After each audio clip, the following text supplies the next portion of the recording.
and welcome in to the Dorton and Duckett Debate Podcast, episode number 74. I am Lucas Dorton. That is not Nick Duckett. That is a new face of the program. New face of the program here, folks. Mr. Austin Schmidt. Austin, how are we doing on this fine evening? Not too bad. Staying warm. Not everybody can live out west where it's warm and palm trees 24/7. Shout out Tyler Tyler Rogers, Rogers. friend of the Yep. program. Friend of the program. Yep. Friend of the program was on here for our last episode. So we are grateful of Mr. Rogers' neighborhood here when he comes on the show. But Austin, thank you for joining. You're going to be in warmer places these next few days, though, are you not? Yes, sir. Going down to Florida, boots on the ground for the Lightning and the Panthers. So okay, we'll keep tabs on them while we're down there. Okay, and while you're there, why don't you let Tampa know, Lucas Dorton, Colorado Avalanche fan. Sorry about it. Go have to go. That's right. I'll let him know. I'll let him know as we fly by. Sure. Well, folks, as you can tell by the title of this episode, this is our NHL preview episode. Now, yes, you're saying to yourself, Lucas, it's already about a week into the season. What are we doing? I know, okay? I know I'm late. But you know what? We're doing it now, and now is better than never, is what they say. And you know what? Maybe if we're feeling generous, maybe we'll dive into these first few games. If we're feeling it, if you guys are nice, which I guess you wouldn't be able to be nice or not until after the shows comes out. So I guess we'll have to find out, right? We'll have to find out there. But it's going to be a fun episode. Austin and I are going to go division by division. We're going to give our standings predictions. We're going to do team by team analysis where we feel it's necessary. We're going to give you our Stanley Cup predictions. And we're going to give you our award predictions as well, too. Now, yes, there are 10,000 different awards in hockey. We will not be going through all of them. We're just going to be pretty much going through the main ones that most people talk about and that most people like to debate years down the road. So that's what we're going to do.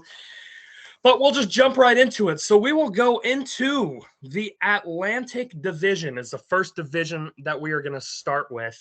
Austin, being the guest, I would love for you to kick us off. How do we see the Atlantic Division finishing out this year? To me, this is probably the most interesting division in hockey this year with the shakeup. That was really every team on this list. I guess Montreal, maybe not so much, but for the most parts, the rest of these teams, quite a shakeup.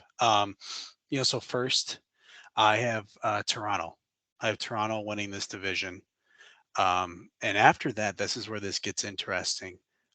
Until proven further, it's hard to say that Boston doesn't finish second. Sure. Third, this is where it gets interesting for you listeners. Ottawa. Okay. I have Ottawa finishing third. Tampa 4, Buffalo 5, Detroit 6, Florida 7, Montreal 8. Like I said, Florida, big drop off. I do, and I think if you look at it last year, they got in by a miracle. The Pens laid an egg against the Blackhawks, lost that game. Panthers snuck in, obviously made the run that they did. Right. There was just too much of a fairy tale that happened for, I think, that to happen again. Bobrovsky isn't getting any younger, so Bob. Yeah, he was definitely the force that took them as far as they did. Right. So, but that's what I have. Yeah. So I have. I'll just go into mine here before we go into some analysis. So I have Toronto also finishing in first. There's nothing from this offseason that would make me think otherwise. And they got over the playoff hump. So, they're riding that high, obviously.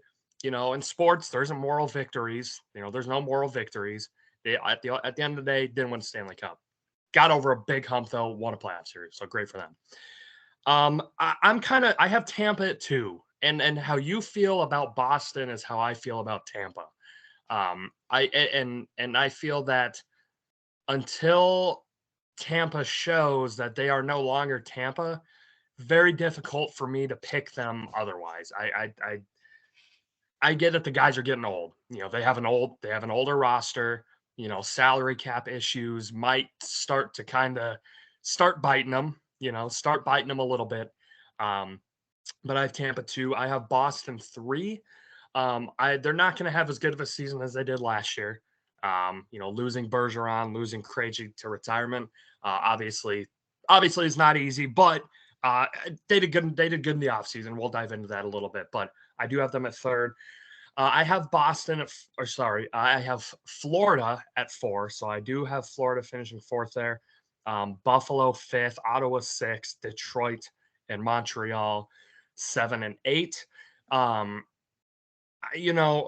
Detroit, Montreal, they young teams. They have some very young, especially Montreal, very young roster. This is a team that give them, 3, 4, 5 years, and they can mold together. Maybe there's something. Right now, they're not, and similar with Detroit. But yeah, talk me through some of those picks. What are some things that stood out to you for your personal list? Yeah. So I had Ottawa 3rd, and I realize that's not a popular choice probably by any means, but the thing that does it for me is as much as I love Tampa and watching them the last couple of years, the run that they've had, and you're saying, well, Austin, they had this whole off season now because they lost, like you said, in that first round to Toronto. Toronto got over the hump, and because of that, Tampa ended their season the earliest they've ended it in the last 4 years, I believe. So they had a full off season, Yeah. and I probably would have picked them to finish 3rd. But Okay. about a month and a half ago, not even a month ago, I think, it was announced that Vasilevsky underwent back surgery and was going to miss the first 2.5 months of the season, more than likely. And then, that's just the recovery time. What happens when he gets back? My guess is they're going to ease him in. So you're really looking at December, January is when he's probably Yeah. back to, to form. And I think that it is a long season, but man, those first 2 months Critical. can really set you up to Yep. succeed or fail later on, because Yep. as the season gets longer, guys get hurt, guys get tired, games are closer, they're grittier. Yep. And so that's what did it for me was they don't have a backup. I mean, they have, I think it's Jonas Johansson and Tompkins is the younger guy. Yep. And he had a phenomenal preseason, but it's preseason. So Right. and not a lot of data there to see if he can really do it with the big boys. And so because of that, and, Tampa is getting a little older. Sure. And after that first and second line, what do they? The scoring isn't as good Right. because you got Stamkos, Point, Kucherov first line, Yep. right? And then Yep. Cirelli is centering the second Yep. line with his guys, with Hagel and Yep. Nick Paul, I believe. You got And then Hedman at the blue line. Yep. yeah, exactly. You got Sergachev and Hedman, and don't get me wrong, still going to be a team that's in it. I think Right. again, until proven otherwise, they are somebody you can't count out. I Right. just don't think. I just think with the 2 months with Vasilevsky, who is that team, Right. at the end Yeah. of the day, it's a chance for a team like Ottawa to step in and say, "Hey, we're for real." And Mm-hmm. Ottawa is a team that I was on the hype train last year. Sure. They've got the pieces. The only thing that's a question mark for them, is that goaltending. And with Cam Talbot coming in last year, I thought, Mm-hmm. okay, he had that stint with Minnesota where they ran a 1A, 1B, type of goalie tandem, and he was phenomenal. Yep. And then Talbot gets there and he kind of craps the bed. Right. That season gets hurt. I think he Right. missed he as well missed the first month or two of Something like last season. that. Right. And so Ottawa finished the way that they did. But this year, man, I mean, Tim Stutzla on that first line, 39 goal Mhm. scorer last year. Mm-hmm. Only getting better. I think so. Last year was what, his second year in the league, second or Mm-hmm. third year. So he's young. Brady Kachuk, also Yeah. young, 24 Right. years old, on that Right. same line. Which a seasoned veteran at that age, it seems like. It is, and it's crazy to think that he's that young. Yeah. Right. You know what I mean? So those two guys on that first line have been dynamite. Right. And then they brought in Claude Giroux, who Yep. has shown he's still here to play. As Yep. old as he is, doesn't matter. He Yep. is here. Yep. You kind of just look through that whole lineup, and if Josh Norris can stay healthy, he's centering that second line this Mm-hmm. year.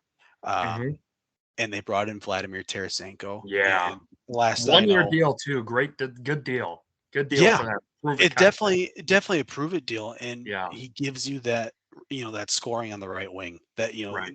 because Yep. they lost to Brinkett, Yep. who is also a phenomenal goal scorer. But now you Yep. bring in Tarasenko, who's a little older, a little more seasoned, Yep. and last I checked, still pretty good at hockey. Still So him. Still him. he's yeah, I'd say. Yeah. Yeah, and defensively, this team, I think, just through and through, uh, very good. They brought in Chikrin, who Yep. people would say is probably a wild card Sure. because of his injuries. When was the last time he played a full season? I couldn't tell you. Yeah. Has he played a full season since coming into the league? I don't think so. I don't know. I But don't man, know. when he's healthy, Great player. he was the entire Coyotes team while he was down there and playing. You know what I Right. mean? So they Right. bring him in, and he lines up with Shabbat, who's seasoned and has been there for a while, and um, very good on that right side. Jake Sanderson was a Mm-hmm. rookie last year. They're looking at possibly giving him power play one quarterback duties this Okay. season, at least just to see what he can do. Because towards the end of last year, we started running that position and did very well. And so they locked him up, I think, this offseason on a 7-year deal. Yep. That For sounds right. Yep, for a steal, I think, for Mhm. what the market is. And then that final line, it's just two guys that in Brandstrom and Hamonic that have been around. They know what it takes, and Mhm. they're kind of that grittier third defensive pairing.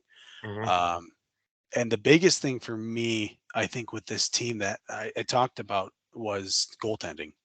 Yeah. That is really the only piece, I think, Yep. that because they have everything else and they're so young.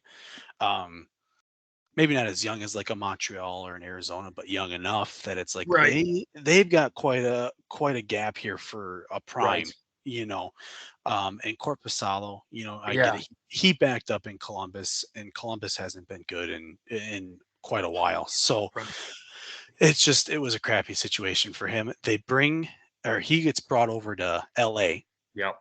in the Kings. He's part of that playoff run last year. Shows that, hey, maybe he can be a starter, full time in this league. Mhm. Um, and so I think that is the biggest question mark. But if that pans out, again, I think it's one of those things where it's a prove it deal as well. It's a 1-year deal. Mhm. So this is kind of a prove it that you can be a starter in this league. And their backup isn't bad either. Anton Forsberg. Um, I think he was. I can't remember if he was in that trade for Gustafson when Gustafson went over to the Wild or not. No, that was the Talbot trade. Never mind. But Forsberg has been there, and um, from what he's shown, has done pretty well. So I, Yep. I think with that goalie tandem, they have a good chance. It's a team that I'm excited to watch this season and just see if DJ Smith, the coach, can finally just okay, Yeah. let's piece it. Here we go, and Yep. let's run. So I think that third spot is theirs to lose. Sure. Well, take advantage of Vasilevsky being out, and that's for the entire Atlantic Division. Right. Toronto and Boston take that time, that Yep. opportunity to get out of here, Right. and create enough of a point gap between that you're not worried about Florida or Tampa later on in the season. So Right. Right. And on the Tampa side of things too, talking about Vasilevsky, we know a championship can't be won in the first month or two of the season, but boy, can it be lost. Can it it be can be, lost? because if you start off slow and you don't get those points, like I said, it's a Yep. long season and it only gets harder. Yep. So it's very important for Tampa to depend on those veterans, Yep. and Steven Stamkos and Nikita Kucherov, who, Kucherov is a phenomenal player. And if he can Mhm. stay healthy for a full season, um, Yep. who knows what he can do. I mean, he could end up, having the most points for a player in the NHL this year. Um, he had 80 plus assists, 30 plus goals, 30 goals, I think, last year. So he's dynamite. Braden Point centering that line, Yeah. very quiet, 50 plus goal season last year. Yeah. Very. Very quiet. Very. Was not talked about very much at all. No. He's young. He's 24, 25, 50, Yeah. 50 goal scorer. So I think that it's important for them to get off hot if they can, um, Right. to stay competitive. Otherwise, I think teams like Ottawa, or another team that I'm excited about is Buffalo. Mhm. Um, Buffalo, Bright. Very bright. it is, and it's a team that's young, similar to Yeah. Ottawa, similar to Montreal, but they have, out of nowhere, a Tage Thompson. Yeah. All of a sudden, he has 2 years ago, he has one great year, gets a 7-year, $7 million deal. Everybody was like, "Who is this guy? Like, Yeah. what did Right. he do to deserve it?" And then last year came out and I think had almost 40 goals, or did have Right. 40 goals. Um, and they have Dylan Cousins only getting better. He's young Mhm. as well. Um, Mhm. they brought in a guy like Alex Tuck as a veteran, good My winger. boy Eric Johnson from the Avs brought him in. Yeah, Should have stayed with the Avs. Should have retired with him, but neither here nor there. Anyways. but a good Great. third line defenseman for this team. Yep. It's the veterans that you bring in that can really help Yep. shape these young guys and show them Yep. this is what it takes to win. Mhm. You want to talk about defense, Rasmus Dahlin, Oh. it's so good. Yeah. As we will talk about later on, one of my favorites for Norris this year. Okay. Uh, I think they locked him up as well on a 8-year deal, I believe, 11 Something million a like that. year. Yep. And then right behind him, that second line, Owen Power, Oh, first overall, 2 years ago, I think. good for So Buffalo. yeah, they locked up two, corner pieces on defense. Yep. So um, Drafted Zach Benson 13th overall too. I think that'll be a good pick for him. I do, and I think that eventually, if you watch, he did a lot of preseason reps on the first Yep. line with Skinner and Thompson, and that's great for him. I think Yep. if you want somebody like him to live up to that potential, why wouldn't you put them Mhm. with possibly your two best offensive players, in Skinner and Thompson? So Yep. again, just one of those teams that I think. Do they finish top three this year? No. Mhm. Do they finish top four? Probably not, just because, I have Ottawa three, Tampa four. So it Mhm. would be, unless Tampa falls off or Ottawa just completely Mhm. implodes, which Mhm. they've been known to do. So they could. Yeah. I Yeah. don't think that they crack the top four. And, with their goaltending, somebody to watch is Devin Levi. He came in, I think, the end of last year from Northeastern. He, I believe, has been goalie of the year 2 years in a row now. Okay. Um, he beat up McKay for that 2 years ago, and then I think he won it again last year, and rightfully deserved it. Yeah. So he's young. I think, though, he has what it takes. You saw, the end of last year, what he can do. So this team is interesting as well, and just what the youth can bring, and how it can get shaped up. They love the coach over there, and that's a lot of it too. The guys want to come in and play. You want those guys to come in and play for a coach Oh, absolutely. that treats his players well and wants to win. So Buffalo is another one that's interesting. Look, I Did Boston I get, Boston's going to be Boston. Outstanding year last year. We all know what they did. And you had them second, I believe. I had them third. So obviously we don't think there's going to be they're going to make the playoffs for both of us. But did too much happen in the offseason? They lost some dudes. Obviously, we mentioned retirements earlier. Um, they lost Foligno, Hall, think, Bertuzzi left in free agency, Dmitry Orlov left in free agency. So, guys that, you're not gonna, you're not gonna build a team around by any means, but they had some good depth pieces. They had some good depth pieces that lost. Is that something that worries you at all, or there are just sometimes teams and sports to where it doesn't matter how bad things look, they just find a way to win, and you can't explain it. Is Boston one of those teams, or what are your thoughts? I think it's interesting when you look at them because I feel the biggest piece they lost was Bergeron. By Sure. far, hands down. It is always difficult when you lose your captain of, Yeah. however many. 10,000 years.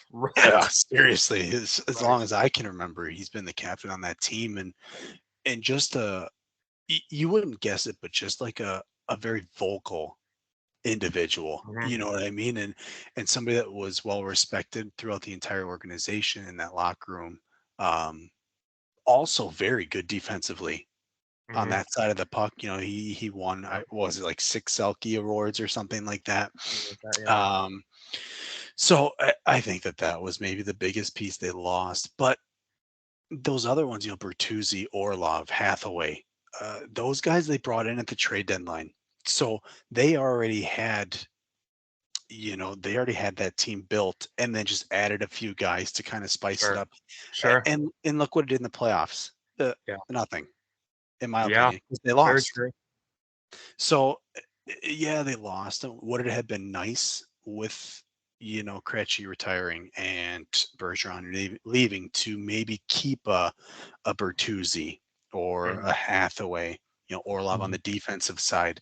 Yes, but I just don't think that they lost enough to make me say, let's kick them out of the Yeah. top two. I Yeah. don't, because you still have Pasta. And Yeah. as long as you have Pasta, boy, that's, Good for you. that is nice to have, just that assurance of a goal Yeah. scorer.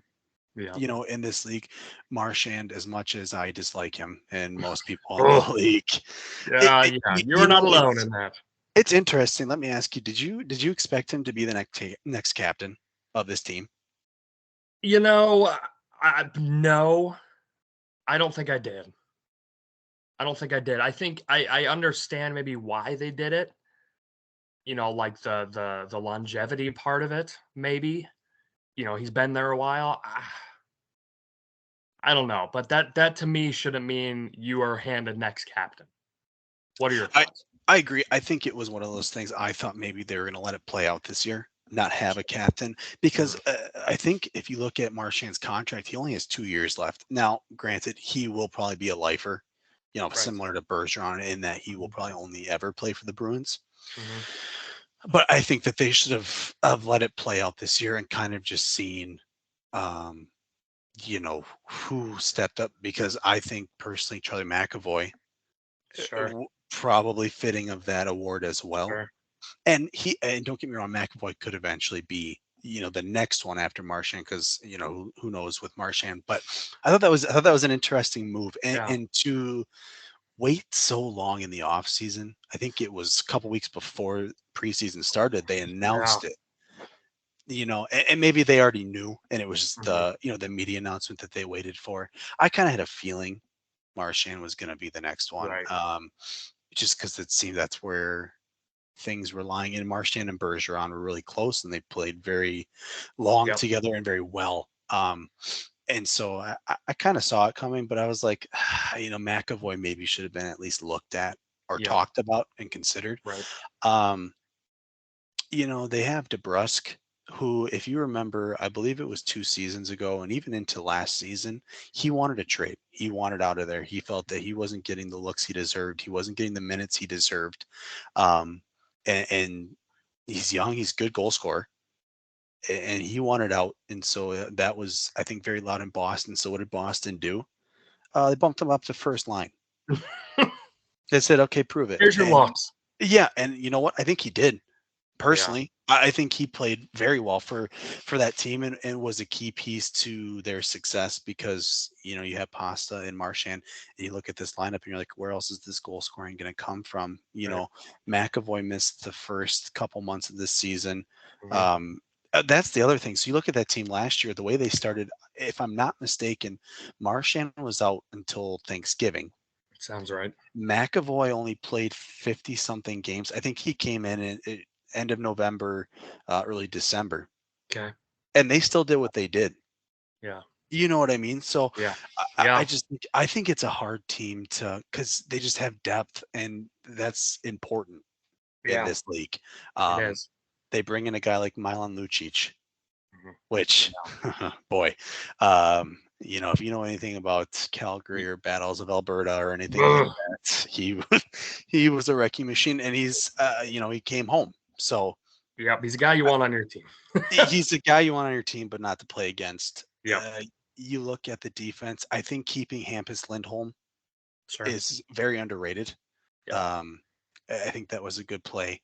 I think he came over from Anaheim, if I'm not mistaken. I might have to fact check that, but just another piece that was like, okay, defensively, that's nice. McAvoy, is nice. Shattenkirk they brought in. He's Yeah. another veteran.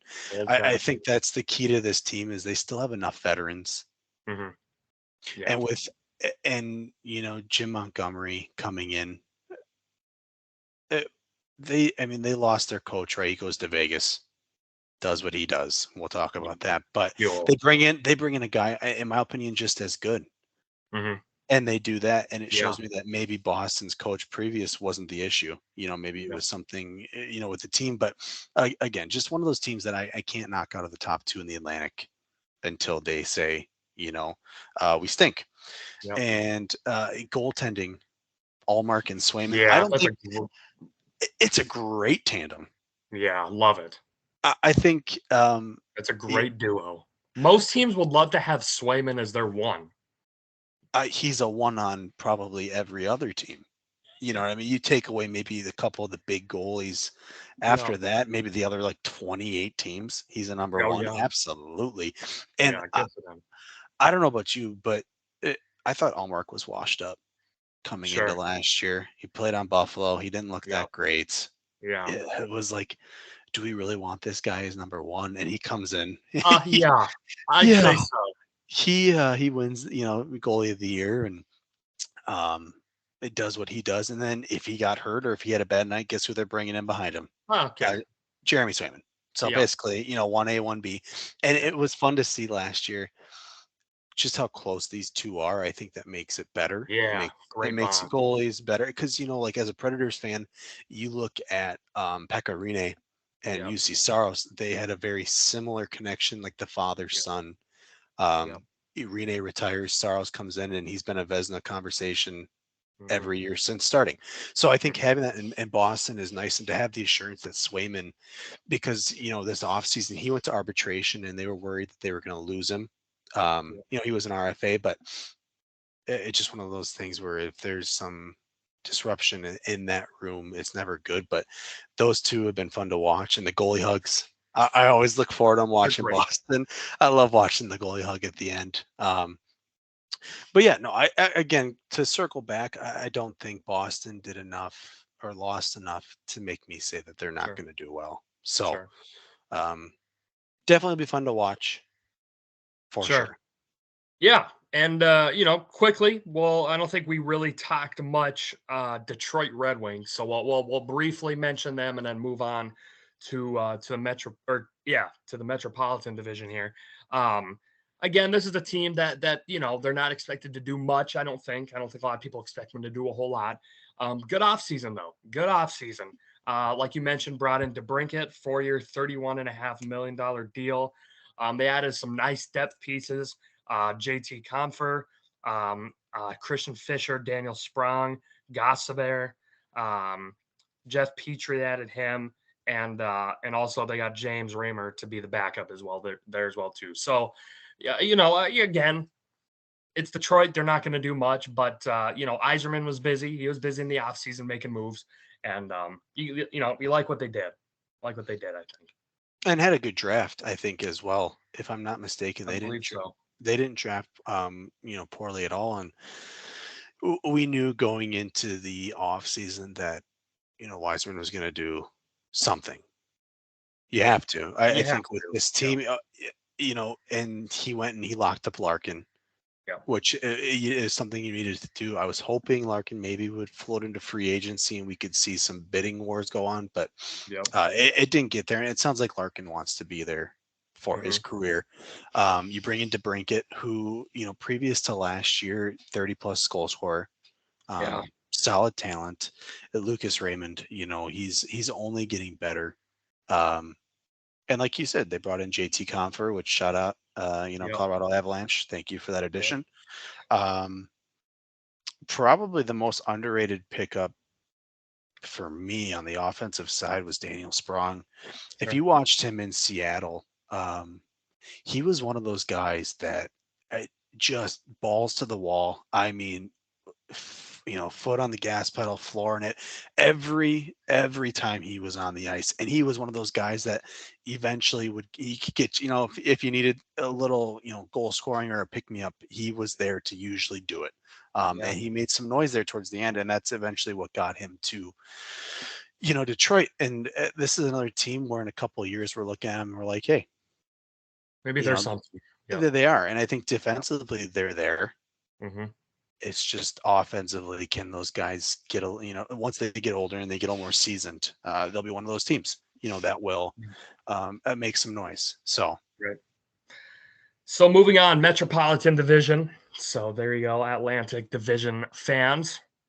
Metropolitan now, moving into that. This is a fun one. I have, I'll dive into this one first. So I have Carolina. Right behind them, I have New Jersey. Then I have the Rangers, Penguins, Islanders, Capitals, Blue Jackets, and Flyers is my breakdown there. Um, Man, Carolina, they're just so good all around. And what's always going to stand with them is their defense. Just their defense is so outstanding. But they do have good goal scorers, obviously, too, right? Sebastian Aho, like great dude. They have great goal scorers. Their defense is so good and is going to make life, and it has shown very difficult for teams to do anything of substance against them. Um, but then again, New Jersey, I have them too. Man, this is a team that they have built. They have a young roster, but they have guys that can help you win right now. And I'm very intrigued to see what happens there. I think they have a good squad, and we'll have to see what happens. But anyways, before we get in more depth, let me hear what you have for your Metropolitan Division. So I think 1 and 2 are pretty, in my opinion, they're interchangeable. I Yep. think either one, you're just fine picking to win. I do have New Jersey Okay. as number 1. Sure. It does worry me a little bit, and I'll explain why later. But then I have Carolina 2 right behind them. As much as I, don't want to do this, I do eventually have Pittsburgh landing in that 3rd spot. Okay. I do. I have the Rangers at 4.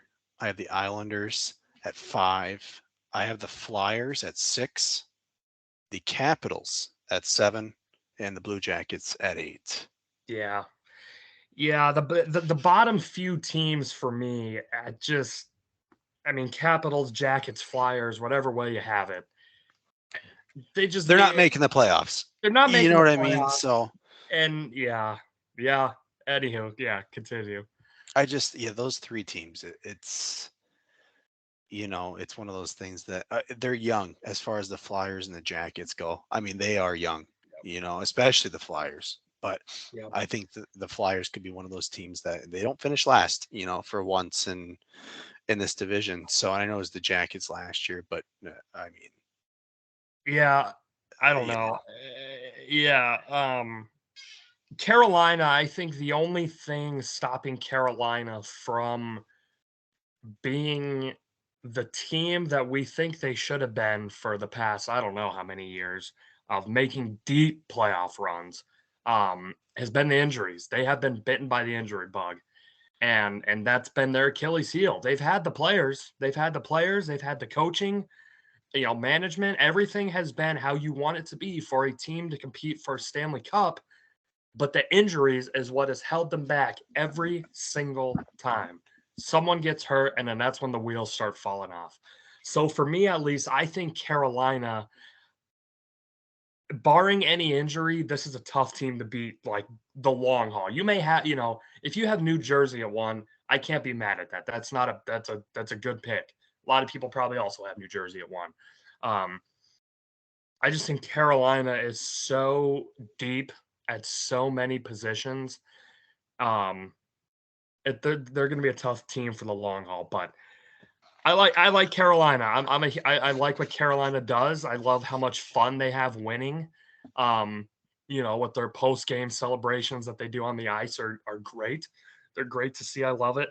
Um, but we'll have to see. And maybe too, maybe come trade deadline, I think um, maybe they trade for someone. Maybe they trade for a guy, depth piece, like most buyers do.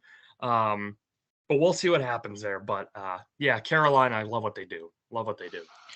And I think it's such a unique environment, for a southern, I mean, not necessarily all the way southern team, right? But those are the environments you kind of watch, and you're like, No is one's that really thinking hockey when you is go to that a this state. hockey town? And I think, if you want to go that route, Tampa has done a phenomenal job Yeah. making Southern hockey. I think Yep. Florida, that got good Yep. publicity last year. Yep. Um, it cheap to go to all their games last year? Absolutely. Hmm. But it's Miami, Florida. You're not thinking hockey. You're thinking, hey, the Heat are playing tonight, or hey, the Dolphins are playing Hey. tonight. You know what Yep. I mean? Shut up. Yep. Yeah. Or hey, do we really want to go to the Miami Marlins game? I don't know. So maybe that's where the Panthers then come in that conversation if you have to choose. But Rod Brindamore has done over there. He's Oh, such a fiery piece behind right. the bench. Love But them. one of those guys that you want to run through a brick wall for. You know what I mean? Like Hmm. just bend over backwards and play the best that you can for him. I thought Carolina did a good job this offseason. They brought in some interesting pieces. Michael Bunting was one Sure. that I didn't think would leave Toronto at Yeah. the end of the day, because why would you leave Matthews and Marner to go play in Carolina? And not that Carolina's a bad place, but No. you have arguably the best goal scorer, in the league Hmm. right on your side. So Yeah. I thought that was interesting. Carolina, don't get me wrong, they're in a good place to win. And so maybe that's what he was looking at, but a great death piece. I think he brings Hmm. that grit, and that goal scoring capability to make a difference. I think the biggest thing for Carolina's downfall last year was Andrei Svechnikov when he tore his ACL. Yeah. It was right before the playoffs or right at the Yep. beginning of the playoffs. Um, and to be as good as he is, and their main goal scoring piece, Yep. that was tough. I think that ruined them in the end. And even, if Max Pacioretty could have played, Mm. he came in off of his, Achilles injury for the Hurricanes. I think he scored like 5 goals in 2 or 3 games and then, retore it. So you Right. look at their season last year, and if those guys stay healthy, ooh, I think we're looking at a different situation on the Eastern side. But no, Yep. I think it's a fun team, like you said, defensively. Um, Very good. They ended up getting Dmitry Orlov, and he's their Yep. third line guy. So I think that's a nice piece for them. And then goaltending, as long as Freddie Anderson can stay healthy, um, they're fine. But even, Kachetkov and Antti Ranta, they're both Hmm. capable of taking number one duties. So, Yep. yeah, definitely a fun team. Yeah, and going to the New Jersey Devils, I think the team we think is going to finish top 2 for sure, regardless of how you have it. Again, made some good off seasons, some good moves. They freed up some cap space, and they're able to use that money to re-sign Timo Meyer and Jesper Bratt as well too. With that, but as well with trading Severson to Columbus, they were able to give a pretty decent spot now to Luke Hughes. So the brother of Jack. So brothers on the same team. That's pretty cool. Both pretty similar in age. So we'll be seeing them for a while probably, if they continue to do great things there. But added Tyler Toffoli as well too. Another great solid pickup for him. Um, the goalie situation, I think, is going to be what we go back to. I think if the Devils, I don't anticipate this happening, but if they do have struggles, I think it's going to be because the goalie is not, it's not what they want. It's not where they want. And again, maybe they're another one of these teams come trade deadline. There's a goalie on the market, like, okay, yep, we'll get him and bring him in. And that's their Stanley Cup goalie. I don't know. But for the most part, I can't think of anything negative that the Devils did this offseason. They did a great job. Yeah, I mean, at the end of the day, it will come down to goaltending for them. Can Yep. Vitek, can he do what he did last year? Obviously, he fell apart in the playoffs, but prior to that regular season, played very well. Sure. And behind him is Akira Schmid, and I think if you look at the playoffs, that was definitely his coming out party, Mm-hmm. um, and showed that hey, maybe he can take some more responsibility. So maybe they have Mm-hmm. a 1A, 1B eventually. Um, you know, offensively, phenomenal because what they did at bringing into Foley, it's a Yep. play. What he did in Calgary in that situation, he still played very well. I know when they traded for Timo Meyer, Yep. the my source Sis, Says, told me that he didn't want to leave New Jersey. He wanted his agent when he got traded. He wanted his agent to get a deal done to stay there full term. okay. And I think Jesper Bratt was the same thing. And so being able to lock up both those guys and not be against the cap was a great move. Now, um, you go to the defensive side, and it does scare me that they lost Severson. I know they're Sure. bringing in Luke Hughes, but and Luke Hughes is Established phenomenal. vet Severson too, which Yeah, and established vet. Yep. it's hard to lose, especially on that side of the puck. Right. And they didn't get to re-sign Ryan Graves. They let him go off to free agency, and now I believe he's playing for Pittsburgh. So two kind of cornerstone pieces, Sure. defensively that are veterans that definitely showed up for this team. Now, Luke Hughes, this is his time to shine. They have Yep. Simon Nemec down in the AHL, Okay. who was, I believe, second overall behind Slafkovsky a year ago or 2 years ago in that draft. And so they got another piece there. I think it's just going to take a while for this team to gel because Yep. of the new additions, and then just defensively see what they can do, holding their own, and then obviously goaltending. Right. What's in store? Because I don't think that Schmid will start the season as the starter despite his playoffs. I think that they will let Vanacek prove that he can't do it anymore. I Sure. think it's one of Yeah, I those agree. deals. So I agree. definitely I a fun agree. team. I Fun think team. it'll be Yep. interesting to watch because if you look at that coaching staff, they love Ruff over there, Yeah, and they're going to lock him up. I think on a couple more years. as they They should. did lose. They did lose Andrew Brunette, Sure. and if you know anything about Andrew, he stepped in for Quenneville when that whole thing went down for the Hmm. Panthers, Hmm. and they won the President's Trophy. Goes to the Devils, and really is the reason why they played as fast as they did. That was Hmm. Brunette's system. Yep. So losing him is going to be interesting to see if they still play with that same speed. Um, yeah, I think it'll be a fun team to watch. Could easily win. Yeah. The Metro. I mean, they could. Yep. So I agree. yeah, it'll be a fun team to watch. New York Islanders. I think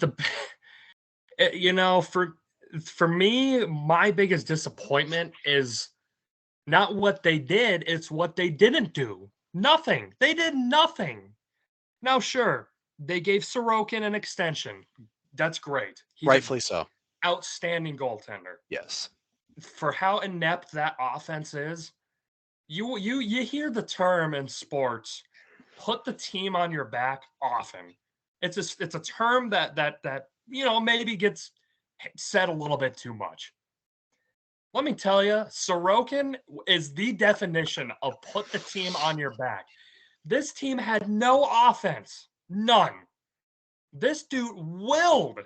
willed them to the success that they have. Blood, sweat, and tears. So maybe in the offseason, okay, great. Hey, thank you. Thank you, Ilya, for putting the team on your back last year. We're appreciative of it. Here's 8 years, $66 million extension. Oh, I'm appreciative. So now, you maybe want to, so I don't have to do it again. I can, but maybe get someone that can put the puck in the back of the net. Last I checked, Austin, certainly correct me if I'm wrong. You're a hockey guy, that's why I have you on here.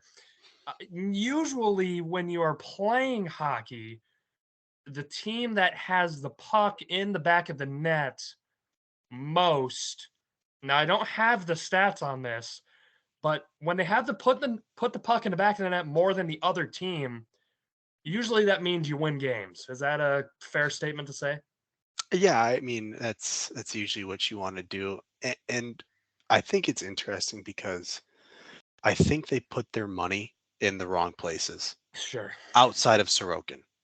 Yep. Very worthy of that deal. I think Sorokin Very. will be. Sorokin's the reason they made it to the playoffs last year. Yeah. Literally, team on his back. Give this man a massage, please. When I tell you that, there were a couple of times last year. I think last season they were maybe the only one of two games on, and they were the early game.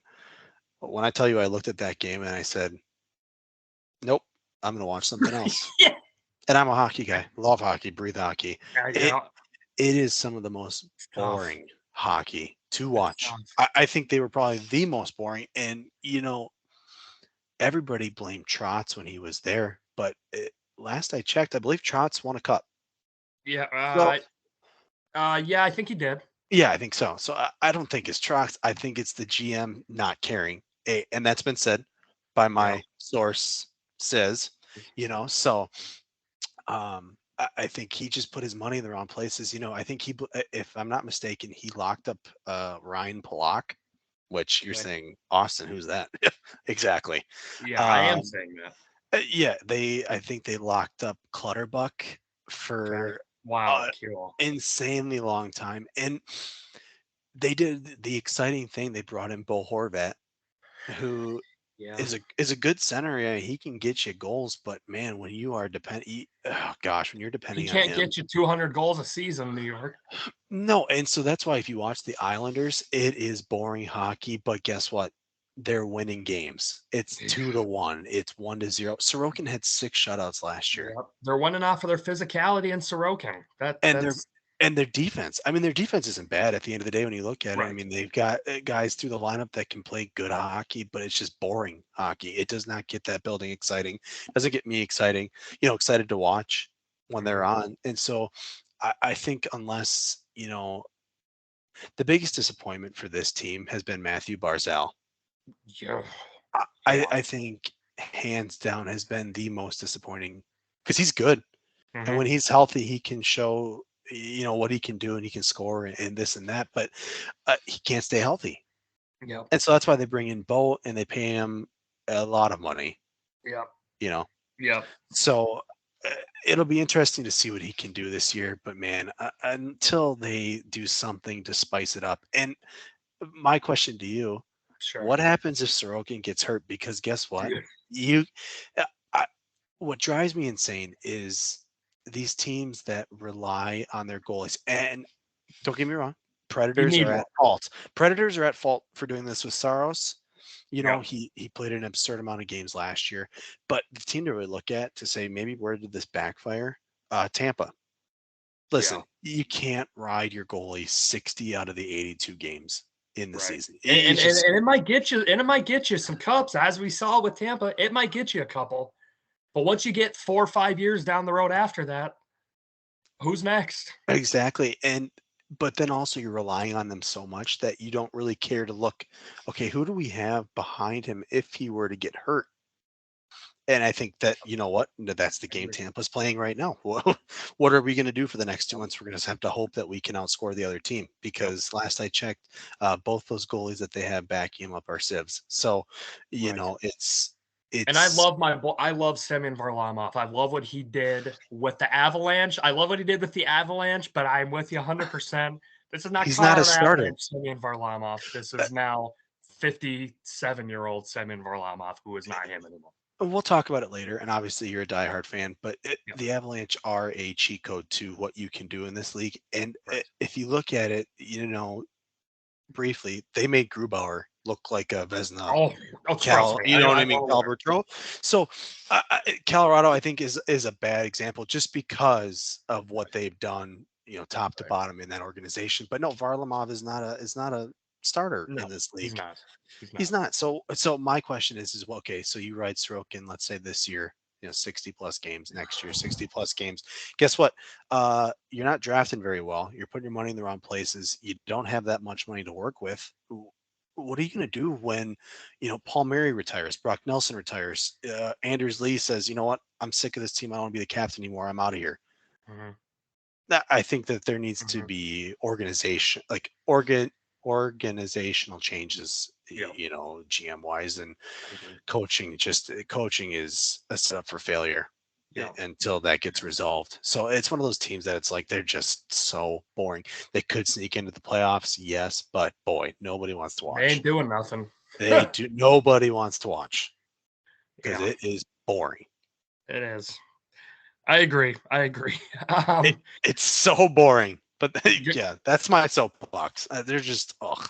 yeah, going from one New York team to another New York team here, the Rangers, a team that probably has a little more of, not as oblique output as the Islanders. I think there was probably more to cheer about for the Rangers and the Islanders right now. Fun Uh, environment too. yeah, yeah, absolutely. Um, Rangers didn't do much as far as adding players. They brought in Blake Wheeler to a very team friendly deal, so that can maybe help some goal scoring. Really behind the bench. Behind the bench is the big move that they made. Bringing in, oh gosh, Peter La- Laviolette. yeah, I knew I was just going to butcher the name, so I'm like, I'm going to let Austin take that one. Um, so we'll see how that goes. Obviously, Jared Gallant. I mean, he's I he's don't. he's. I don't think he was the issue. You don't think so? No, and I think bringing in Laviolette is a worse choice Okay.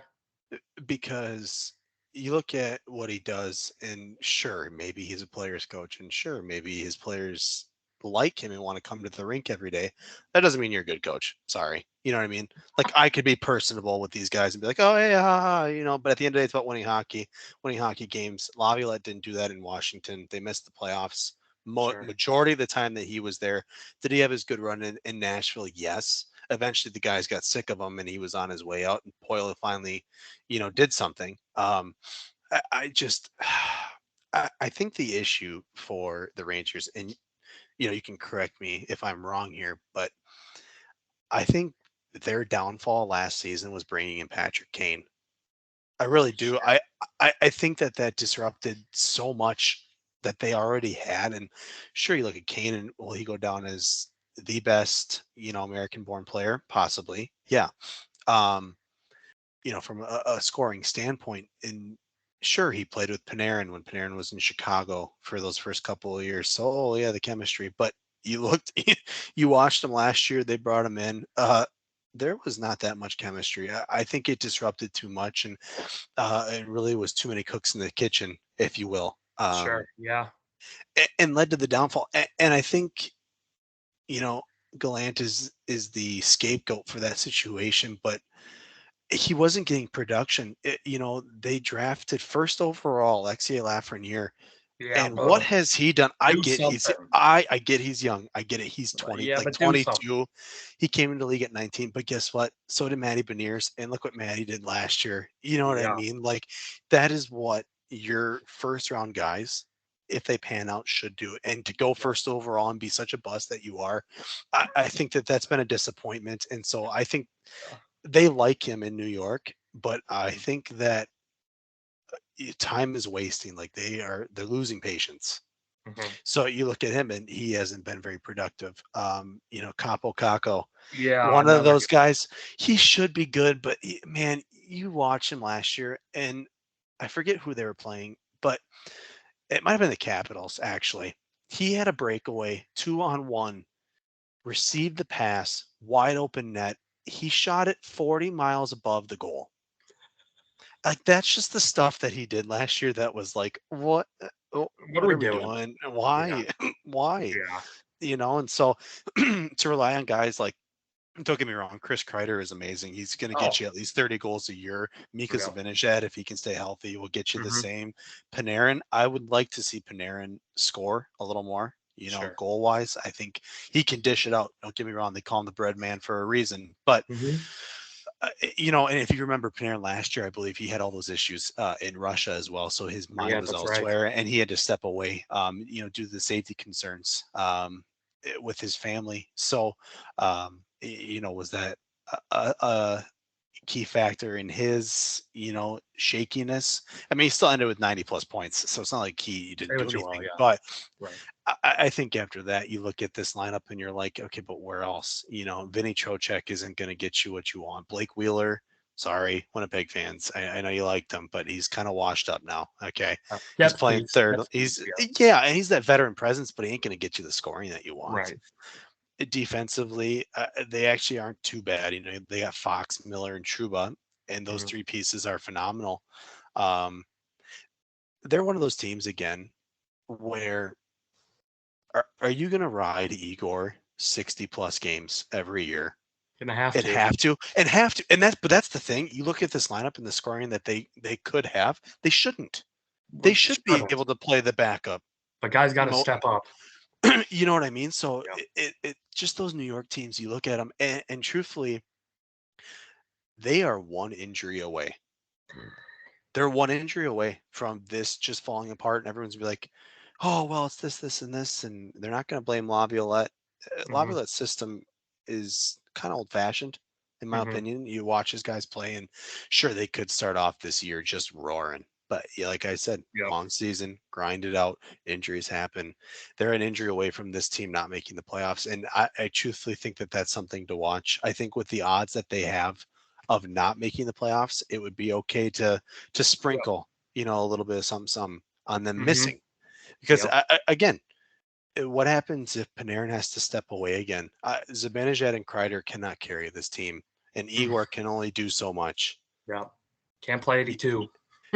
Yeah, so it's just one of those things that I just don't know. I think it's disappointing because they have such a good hockey team on paper, but man, when Yeah. they play, it is just disappointing at times, and it's like, what are we? It's just, What we doing? can we win a few more games? So, Yeah. and I think with the way the Metro is going, if they don't clean this up quick, there are some younger teams that are gonna just Leapfrog slowly, them.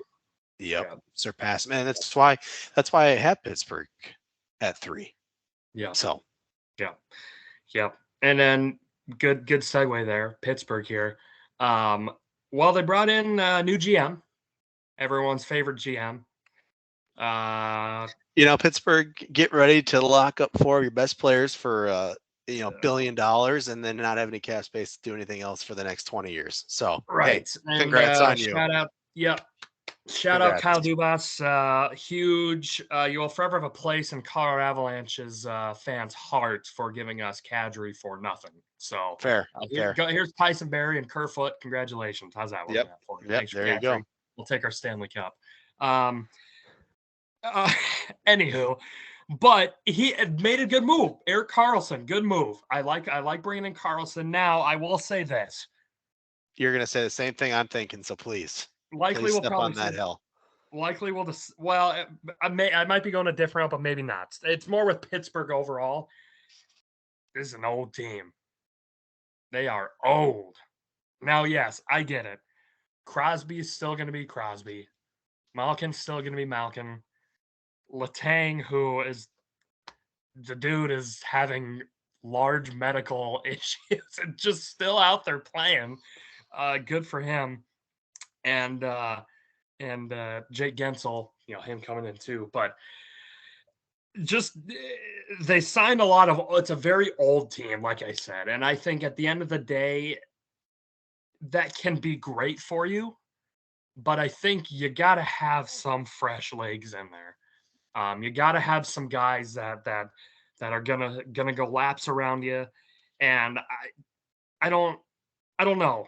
I don't know that they necessarily That's something that they've done. Um, what are your thoughts on Pittsburgh? I think what I'm trying to say, and I'm having a tough time saying it, is as old as Pittsburgh is, they're gonna be good enough, I think, to maybe make the playoffs potentially based off of who those old guys are. Like they're not just any other old guys. Like they are, some of the best to do it, right? Some of the best to do it. And that's going to take them that could take them far. And they've done enough to help a little bit to push that, but the future is they got to get some youth in there. Have to get youth in there. But what were you going to say? I have them finishing third, and it's just because the talent is hard to ignore. At the end of the Yep. day, on paper, it is hard to ignore. Now, how will it work out? That'll be interesting to watch. And I think, you know, Carlson is a nice ad. And Mm-hmm. I think last year, good on him, 102 points or Mm-hmm. whatever it was. I think it was right around that. Yep. Great. That's Great great. season. Can you tell me who San Jose had in terms of scoring? Like, who else was going to score points wise? Please, if you can name me a couple of guys that are going to even begin to contribute on that team, I will take them with open arms. Because listen, San Jose is an absolute crap hole right now. They Yeah. are going to be so bad for years to come. Uh-huh. That organization just I don't know what it is that they haven't understood that, hey, our team sucks, we don't really have that much youth, and we're not doing anything to get better, so I guess we're just going to sit Mhm. at the bottom for a long time. And you Which is a botched it because shame. Which is a shame with the it teams with with is. with Jumbo, with Brent Burns, with all those guys. Those were fun. Those were legitimate fun teams to watch. Yeah. Too darn shame they didn't get a cup out of and, that run. and if you Darn shame. remember, San Jose gave Vegas a run for their money the first year Vegas was in Yeah. that playoff series that Yep. Vegas ended up going to the cup and losing to the Capitals. But it shows you that it was what, Yeah. 6 years ago that they were good, and they Not have all that long ago. just fallen apart. And it's sad because they had pieces like Burns and Carlson. Tomas Hurdle has been a lifer, and good on him, Yeah. because boy, I think I'd be Better than asking him to me. get out of there. But Better than me. you just look at that team and what Carlson did, and it's like, yeah, he had 102 points, but who else was going to do it? Who Yeah. else was going to score? Yeah. And if San Jose really wanted to tank properly, like every other team did, they would have at least have a shot at Bedard. And Mm-hmm. they drafted well, and they got Eklund coming up as a scorer. Was a rookie last year, but outside of that, it's just a bad team. And so Carlson Mm-hmm. leaving that, coming into Pittsburgh, it'll be interesting to see, because I think Carlson is going to he's going to have to play a different role if he wants to fit in. He can't come in and just be like, all right, everybody on my back, I'm going to score all our points. Yeah. He can't do Yeah. that with this team. Right. So I think he's going to be challenged defensively, in that he's going to have to play a more defensive game. Yep. And you can have your moments to shine on the power play Mm-hmm. and that kind of thing, or as an extra man, when there is a penalty or whatever. But Yep. it's just, Crosby. Listen, Crosby, Malkin, those guys, they know how to win. At the end Yep. of the day, I don't think that Gonna they're an carry him issue. along. Yeah. You have a couple of years, I think, to say, let's make one last push. Sure. Yep. Here is where I have the issue with Pittsburgh, and I know some of our listeners are going to roll their eyes and say, "Oh, you just have it out to get Dubas and this team." But this offseason, one of Dubas's first moves, he signed Tristan Jarry to a 5-year, 5-something million a year deal. Tristan Jarry is a sieve. I'm sorry. Listen, he can stop the puck if it was wrapped and handed to him. It was one of the most disturbing things to watch Yeah. for that Pittsburgh team, and ultimately the reason they didn't make it to the playoffs. Yeah. All they had to do last year was beat Chicago. Beat Chicago. Uh, That was it. And look, I get that that's a struggle for them to do sometimes, but man, that's all he had to do. Jari couldn't stop a puck. It was like Stevie Wonder was in net and put on his jersey. I just listen. It was so hard to watch. If you bet the over for every Pittsburgh game last year, I guarantee you were profitable. Oh yeah. He can't. And unless I get it, he's got health issues. Well, first of all, that's the other thing. He can't stay healthy. So sure, why don't we lock him up for 5 more years at $5 million a year? Which is a pretty good deal for a goalie.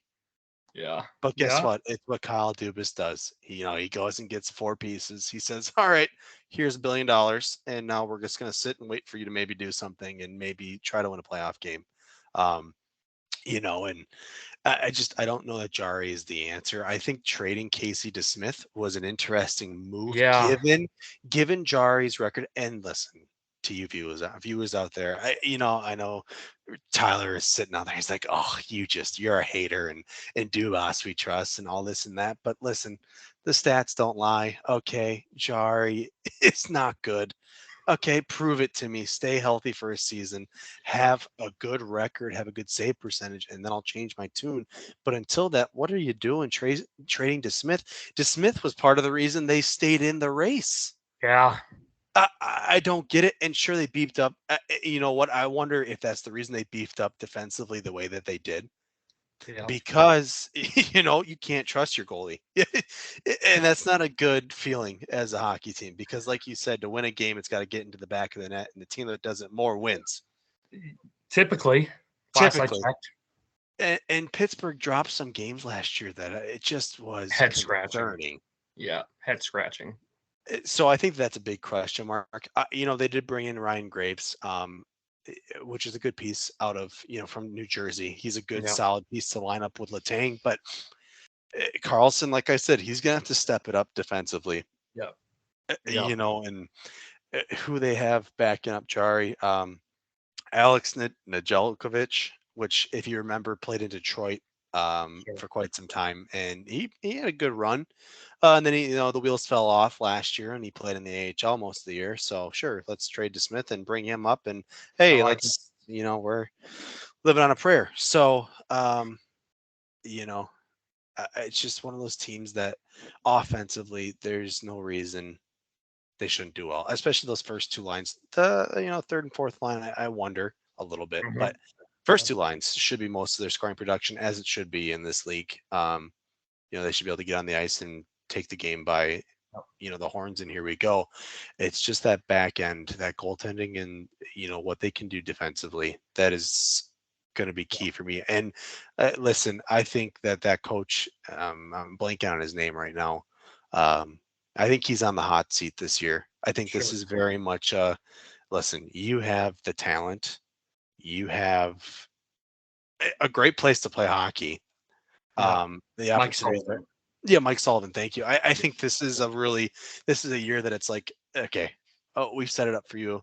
Sorry about the goaltending, but other than that, good luck. it's just one of those things where, it'll be interesting. So moving over to our division, that'll be the Central Division here. Me, obviously, I think it's pretty cut and dry who the top of the division is going to be, but I will have you being our guest once again. Central Division, who do we have going where? Okay, Central Division here. As much as I hate to say it, and I do, listen, I don't want to, but I know that I have to. Colorado has to be number one. Thank you, sir. Like I said, they're a cheat code to what they've done for this this league, and that team is just phenomenal. So through and through, they look really good. So I have them at one. Number two, I have Dallas. I think with what they're doing down there, unfortunately, I hate Dallas with all of my heart. Sorry about like it. a true So Central Division. Yep. I do, and they just are I hate playing them. They play so tough. It's just the pieces they have with Otter, in net, Myro Heiskanen at the back end, and then they got guys like Rupe Hintz, Wyatt Johnston is coming up. The big one for me, Jason Robertson, very underrated. I think his first year in, if you remember correctly, he was he could have won the Calder. He could have beat up Kaprizov, and it would Yeah. have been justified. I think it could have Yep. been. I don't think that there was any reason to believe that he wasn't worthy of it. Obviously, Kaprizov is out of this world, but Yep. the way that Robertson scores goals is just that command. Yep. He steps on the ice, and all eyes are on him because what he can do is unbelievable. So Yep. I have Dallas at number 2. I do have the Wild at 3, just Ew. because I know, and listen, I don't want to do it, but it's just I look at this conference, and as You much as I have want to. As much as I want Nashville to be there, they're in a retooling year, so it'll be interesting to see what they do. And I have high hopes for them going into the future, but Yep. until then, I don't see them finishing top 3 as much as I would love. Yep. Um, so I have Minnesota at 3. This is where it gets interesting in this division, because it's like, okay, where do we go from here? I think Yeah. Winnipeg will finish 4. I just think with Yep. Connor Hellebuck in net, and Connor you trust. Mm-hmm. I Mm-hmm. just they locked him up on a 7-year deal, I think now, and it's interesting because and we'll get into it, but he wanted to trade, so I think that's interesting. But I have Winnipeg at 4, 6, 7, 8, or 5, 6, 7, 8. Do what you will, because Yeah. uh, Yeah. I Not I much to write just home about. no, because St. Louis, they're going to be interesting. Honestly, I would say probably Arizona or Chicago take that Mhm. that 5th spot, Yep. and then St. Louis and Nashville, as of right now, um, are fighting. So Yeah. for that bottom spot. Mm-hmm. Yeah. No, I'm with you. This is I agree with the top three. So I have Colorado also first, Dallas second, Minnesota third. I do have Nashville fourth, like kind of like you said, fourth, fifth, sixth. One of the three. I don't think it really. I don't think it matters all that much who you have there. Um, I think it's pretty similar all the way around there. Um, but for me, Colorado, man, I just for me the big thing last year. Obviously, you're coming off a Stanley Cup. Vibes are incredibly high. Vibes are incredibly high. Gabriel Landeskog, what's happening with him, right? Okay, I would have wished we would have just put him on LITR, got some money for him, got someone. Didn't. To the day that I die, will not understand why that's not something we didn't do right away, but we didn't. And, lost in first round to Seattle. But for me, the big thing for the Avs of why last year, now, sure, losing, we lost in the first round. Okay. There's a lot of teams that would love to be in that position. I get that. Coming off the Stanley Cup, losing the first round sucks. Okay. It sucks. Losing to Seattle, too, sucks. Um, depth. Depth was such a massive concern. And I knew Kadri, we weren't going to be able to pay him. I knew that that's not something that realistically we were going to be able to do unless he took a team-friendly deal, which he did not need to do that at all. Not at all. He was worth the money that he was given off of the year that he had, and I'll forever, Kadri will forever be in Avalanche lore and will be in the good grace of Avalanche fans for forever for what he did to help us win a cup and everything with him. So tons of respect for him for that. But him being gone, Landeskog being gone, two large pieces. We had Cale Makar was a little banged up last year. I believe he missed 22 games, so he was off and on. But, still, I think had 66 points in 60 games, which, if he plays a full season, does he get 100 points? Maybe. But might have been right up there with Carlson. Would have been close. But just the depth was not there. Mikko Rantanen was our guy last year. McKinnon missed a little bit of time with some injuries. Boy, let me tell you talk about another guy that had a quiet, outstanding season. Moose. Moose, exactly. I love what he does on both sides of the puck. This dude had 55 goals last year, 50 assists for 105 points. Now, I know you knew that. You're a hockey guy. We've talked Avalanche, plenty of times. I would be willing to bet that there is a large majority of the people out there that had no clue Mikko Rantanen had 105 points, 55 goals. None. Um, Anywho, off season comes around. Boy, I'm loving what we did. Gabriel Landeskog, tough blow still. Oh, captain, my captain, recover. Should just Recover. retire. Should All right, just well, retire. Hang him selfishly, I up. want him to come. Just hang him up. Yeah, we'll see. But with that, now, okay, Landeskog out for the year. Let's use some of them. Let's go get some depth. He struggled so much last year. Ross Colton, welcome to the team. He's been great through the first 3 games. Jonathan Drouin, welcome to the team. Maybe you can have a career resurgence with your Halifax Mooseheads teammate, Nathan McKinnon. Would love to see that happen. Would love to see that happen. Brought in Tatar, Miles Wood, a couple guys, Tatar especially, to kind of shore up that kind of towards the bottom of the line there. I wasn't crazy about the Miles Wood deal. I'm glad we were able to get him. I'm not out. I mean, it is what it is. Too We long. brought him in. It was too long of a deal, I think. It was a long deal. It was a long deal for my liking. But then obviously Cale Makar coming back. Devontae's, let me tell you, everything coming out of the Colorado camp was like, Taves is not talking contracts on the season. Once the season starts, good luck. We'll try again after the season's over. We didn't get a deal done before the season started, and I'm thinking, great. Arguably one of the best defensive duos in the NHL right now, if not the best, depending on who you talk to, might not be Colorado Avalanche next year because we didn't want to pay him. Boy, it was a rough first couple days, that's for dang sure.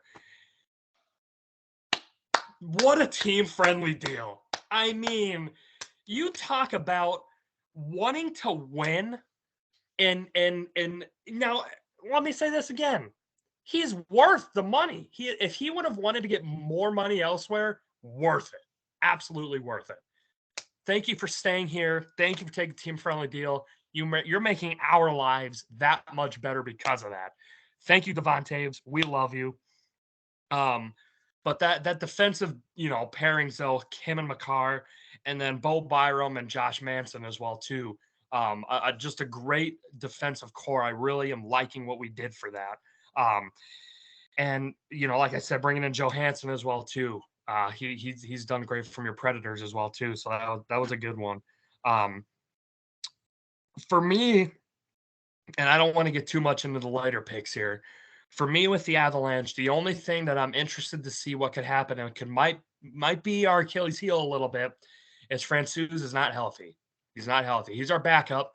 Georgiev is our one, and Georgiev had a good season last year. Playoffs, not great. Not great. But you had a lot of guys for the Avs that were just coming off of freshly being injured, playing just very sloppy all around. So I can't put all that on him. We need Francouz to come back because, again, like we've talked about with these other teams, now Georgiev is luckily on one of the teams to where, okay, he has guys in front of him to where, if he gives up a night where he gives up 3-4 goals, we could score 5, 6, 7, and it might be okay. It might be okay. But I need Francouz to come back, or else the mileage is going to start putting on Georgiev, and we don't want that. But love what the Avs did this offseason. Love what they did. We addressed a lot of needs of concern, for sure. For sure. I think so. And yeah, the Francouz thing does worry me just because of you have a Noonan or whatever you say his name behind Georgiev. Right, yeah. But I mean, you look historically, when has Francouz ever had a full year of health? I don't think. Very early on, he was okay. Yeah. Early on, and then it's kind of been the last few years. I mean, he, during the Stanley Cup year, Darcy Kemper, when Kemper was, had his eye thing when he got poked in the eye by a stick, Francouz won us a few games there. So, but you're right. You're right. He has had some injuries in his career so far. Yeah. I mean, Francis stepped in, won you some games. You were playing the Predators, who didn't have half their team. Okay. So Doesn't I, matter. Still, an NHL team made the playoffs, Keel. absolutely should not have made the playoffs if we're going to talk about that. But that is a concern. But just this team up and down. You mean you went and you got Ryan Johansson, and listen, I loved him in Nashville. I did. I think it was one of those things that he's just getting a little older. We needed some newer voices in the locker room in Nashville, and so Yeah. Trotz looked at it, and I talked to one of the guys in the facility, and they said Trotz wasn't willing to wait to see Okay. if Johansson could come off of this Achilles injury, because he took a skate to the Achilles and it did, Yeah. snap. So Yeah. he wasn't willing to sit and wait to see can we get him back to where he was, and it was just one of those things that it's a business, and thank you for your service, but Yeah. we need to move on. So I think as a second line center, not too bad for you guys. Yeah. I'm taking it. The interesting one for me, really two of them. I think rounding out your top nine with Ross Colton Yeah. is an interesting move because you look at him and what he did in Tampa, and as a rookie, he played very well. I think it was interesting that Tampa let him go because they're not very deep in terms of centers. So I think you got a steal by signing him. The one that Mhm. I thought was really curious, or that I'm really curious about, is Jonathan Drouin, because Yeah. him and McKinnon go way back, and I Yeah. know that they played. I think once. I think I saw something like since they were 8 years old, Mhm. and so to have him back and to potentially maybe play first line minutes with McKinnon, how is that going to look? Yeah. That chemistry, is it going to come out? Is it going to be he's going to be one of those depth pieces that can get you points, can get you, Okay. not necessarily pucks in the net because his track record would say otherwise, but one of those guys that can dish it and okay, Mhm. here we go, we got a nice piece. Yeah. Miles Wood, I liked him in New Jersey. I Yeah. just 2 million isn't going to break the bank in this Right. league for a yearly contract. It's just 6 years of him. Right. That contract's not going to go the full extent, in my opinion. Yeah. I think the reason you guys lost last year in the playoffs, and not that Seattle's a bad team, because listen, they are for real, and every Yep. year that they play together, they're only getting better. Mhm. What that organization has done as a new franchise is phenomenal. So don't get me wrong, they were worthy of it. I just think the injury bug got to you for Yeah. sure. Yeah. That was your downfall, but also not having Nishushkin, and Yeah. I'm glad that whole situation is Yeah. resolved because it was getting loud. It was getting Very. very loud And so many question marks too. because I mean, we just didn't know. We had no for idea. so long, which for me was that was such a baffling piece for me, is how long we didn't know what was going on. I mean, it wasn't until well after the Avalanche were done, and we It was in still the hadn't off known. season. It wasn't the off. I mean, just I agree though.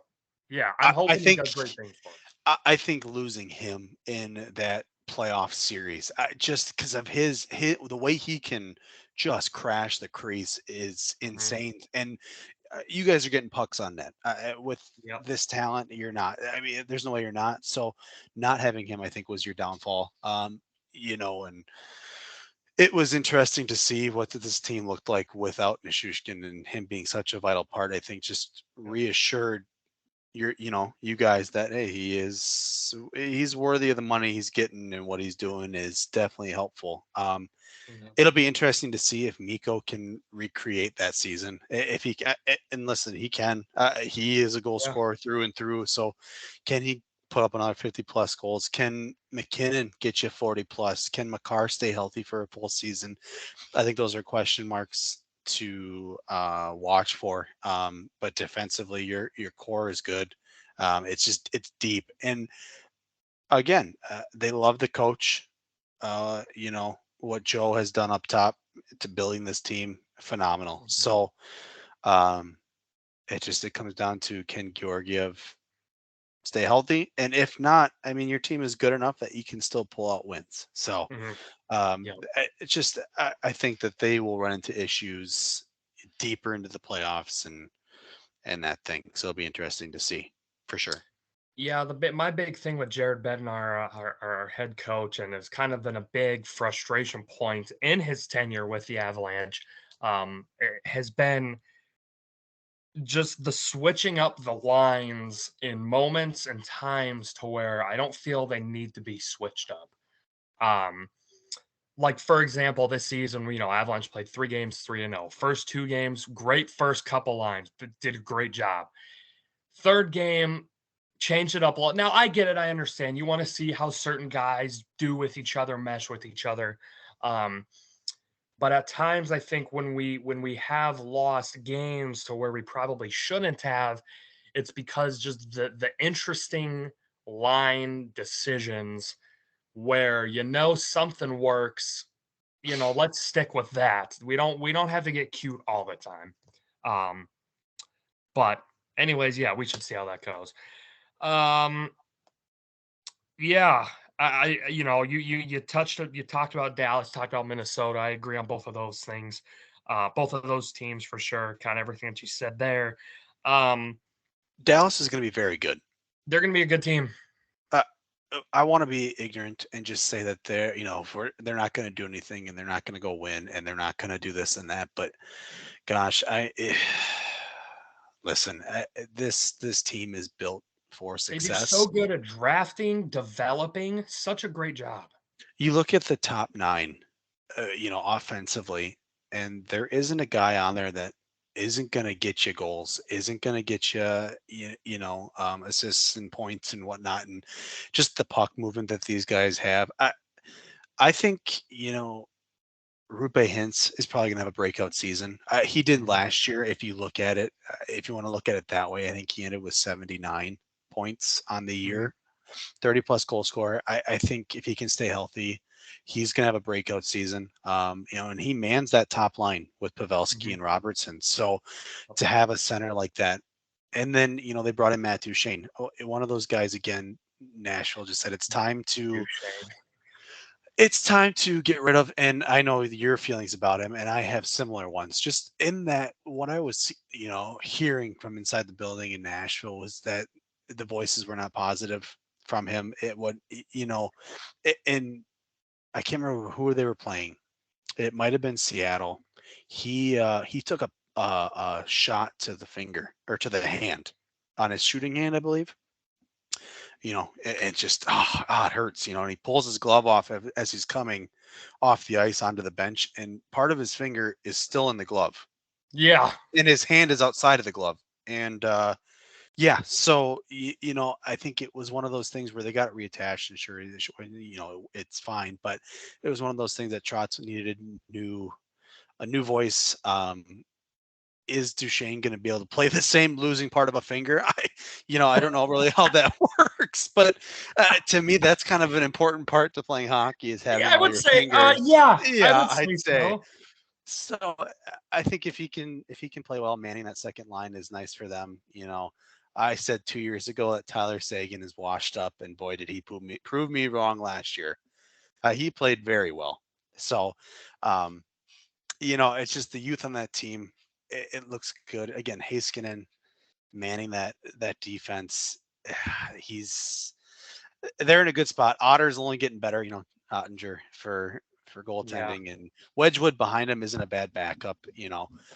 Again, it's one of those things. Are they going to ride Otter Hmm. 60 plus games? I think when you Hmm. have a good goaltender, an elite goaltender, I should say, it's hard not to.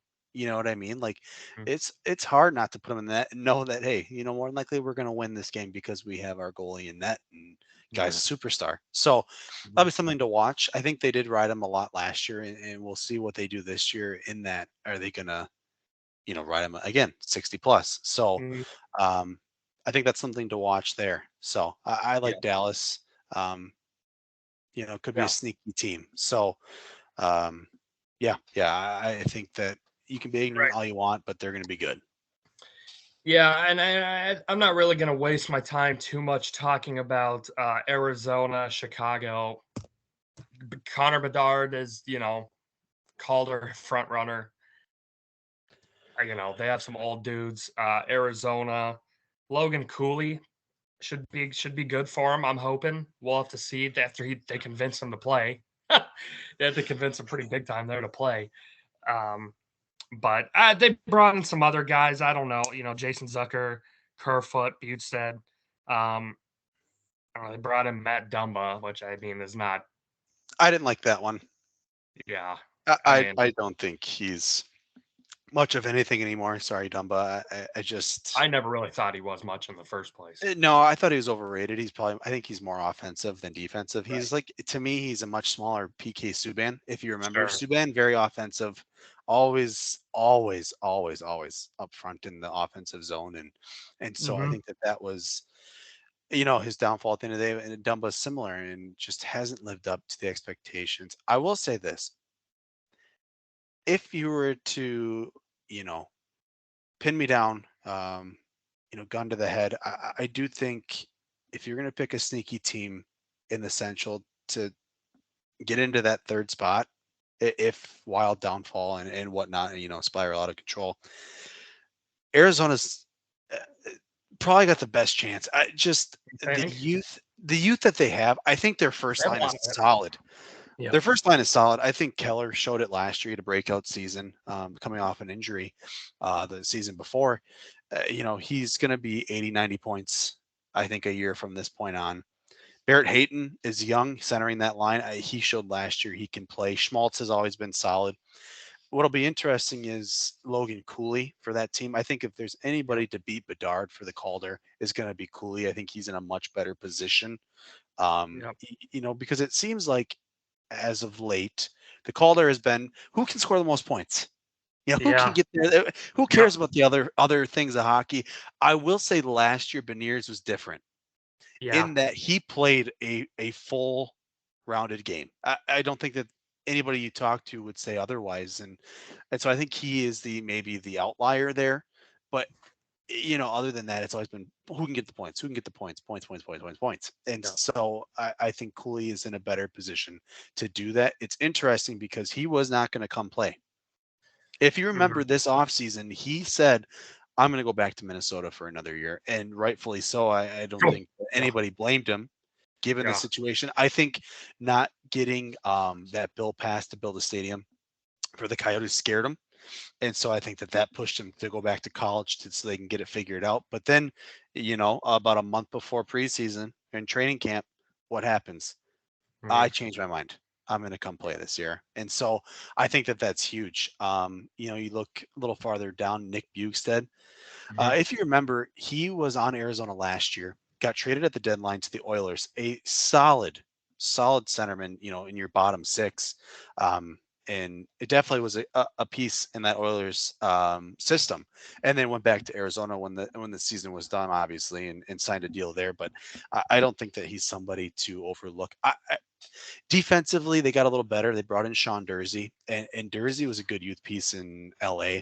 I personally liked him. I was shocked that they let him go. Um, just the things you hear about him, and you look at his defensive game, and he's working on his offensive game. He trained with Connor McDavid and Bedard this offseason. Like the kid's putting in work to be Yep. great, and he's on that first line for a reason. They needed, I will say, when you watched Arizona last year, it was interesting because their power play, they didn't have a quarterback. And it's frustrating as a team because, guys like Clayton Keller shouldn't be quarterbacking a power play. He should be able to set up and get to the Yep. positions that he wants to score. He shouldn't be having to dish it out. And that's what happened. And Valimaki was doing some of that last year on the defensive side as a quarterback, but he's not really there. So I think bringing in Dursey is good. I think their power play will be interesting to watch because Dursey can quarterback. I think that that's the role they will throw him in on the first power play line. So I think that'll be interesting to watch and see what he can do and contribute. Um, Goaltending, listen, you can't blame them last year. I think if you look at them and you're like, oh, well, the goaltending was so bad. Vejmelka is not a bad goalie, and neither is Uh-huh. Connor Ingram. They're a goalie in a bad situation. It's not like a Yeah. Tristan Jarry situation where, He you're just just is letting bad. in goals and that team isn't bad. You're just bad. That's Hmm. not the situation here, and I think that gets overlooked. I think Arizona re-signed Vejmelka and Ingram for a reason. Hmm. 3 4 year deals each. So I think that's something to watch to see how much they can progress. I don't Yeah. think you count Arizona out. They could listen. The Florida Panthers should not have been in the playoffs last year. They squeaked in because of two different teams playing. Yeah, very true. Eh, I'm not saying they're going to make the playoffs. I'm not No, saying that by any means. But team to if watch. if I was to look through that, Dark horse. the bottom 16 teams, Yeah. they're a dark horse to look at and be like, "Oh, they could do it. I mean, it could sneak in. So Yeah. I think that I don't think you should count them out. Is Yeah. all I'm saying. Right. So Right. Yeah. Moving on, Pacific Division here, our last division that we have. For me, I have Edmonton at first. Again, I think yeah, Draisaitl and McDavid, boy, that can take you far. That can take you far. Um, Vegas, I have second. I have Seattle at third, Kings at fourth. The I guess no pun intended, dumpster fire Calgary Flames, flaming out there at fifth. Um, Vancouver, Anaheim, and then it's San Jose. Shake my head there too as well, like we already talked about before. mhm. Um, yeah, Pacific. Let's hear yours though. What'd you have for the Pacific Division? So I do have Vegas repeating. Okay. You look at their offseason, we'll get into it, but they didn't lose a whole lot. So I have them at one. I do have Edmonton at two. Um, I think until proven otherwise, Seattle can finish three. Um, I do like the Kings though at that spot as well. I have the Kings at four, but I do think the Kings can stay in that top three, like they did last year. I believe, if I'm not mistaken, they finished top three. So I like them, three or four, but I have Seattle at three right now. Kings at four. Um, I have Vancouver at five, Okay. and then I have Calgary at six. Anaheim at seven, and San Jose at eight. Because again, San Jose sucks. They're such a bad Yeah. club to watch play hockey. I mean, it's different from the Islanders, where the Islanders are just boring. Yeah. The Yeah. Sharks are just bad. Right. They're just bad. They're just awful to watch. So, um, that's how I really feel about them. So, Yeah. Yeah. Yeah. Uh, Nugent Hopkins, excuse me, as well with Edmonton. A lot of times you bring up the McDavids, the Draisaitl's of the world. That's definitely a name that gets forgotten every once in a while. But Oilers, they brought in Connor Brown, so we'll have to see how that goes with them, which could help the attack a little bit more. Just Edmonton, they go get a goalie. Get someone. Get someone back there. Someone. And get a little bit more depth too. You can win a lot of regular season games, like I mentioned, with McDavid, with Draisaitl. Nugent Hopkins again last year, great year, but Draisaitl, McDavid, big two. But you are never going to win the Stanley Cup with just those guys. You're not going to. You're not going to. In today's NHL, when there is so much prominent goal scoring, you need depth. You need people that can do things on all four lines.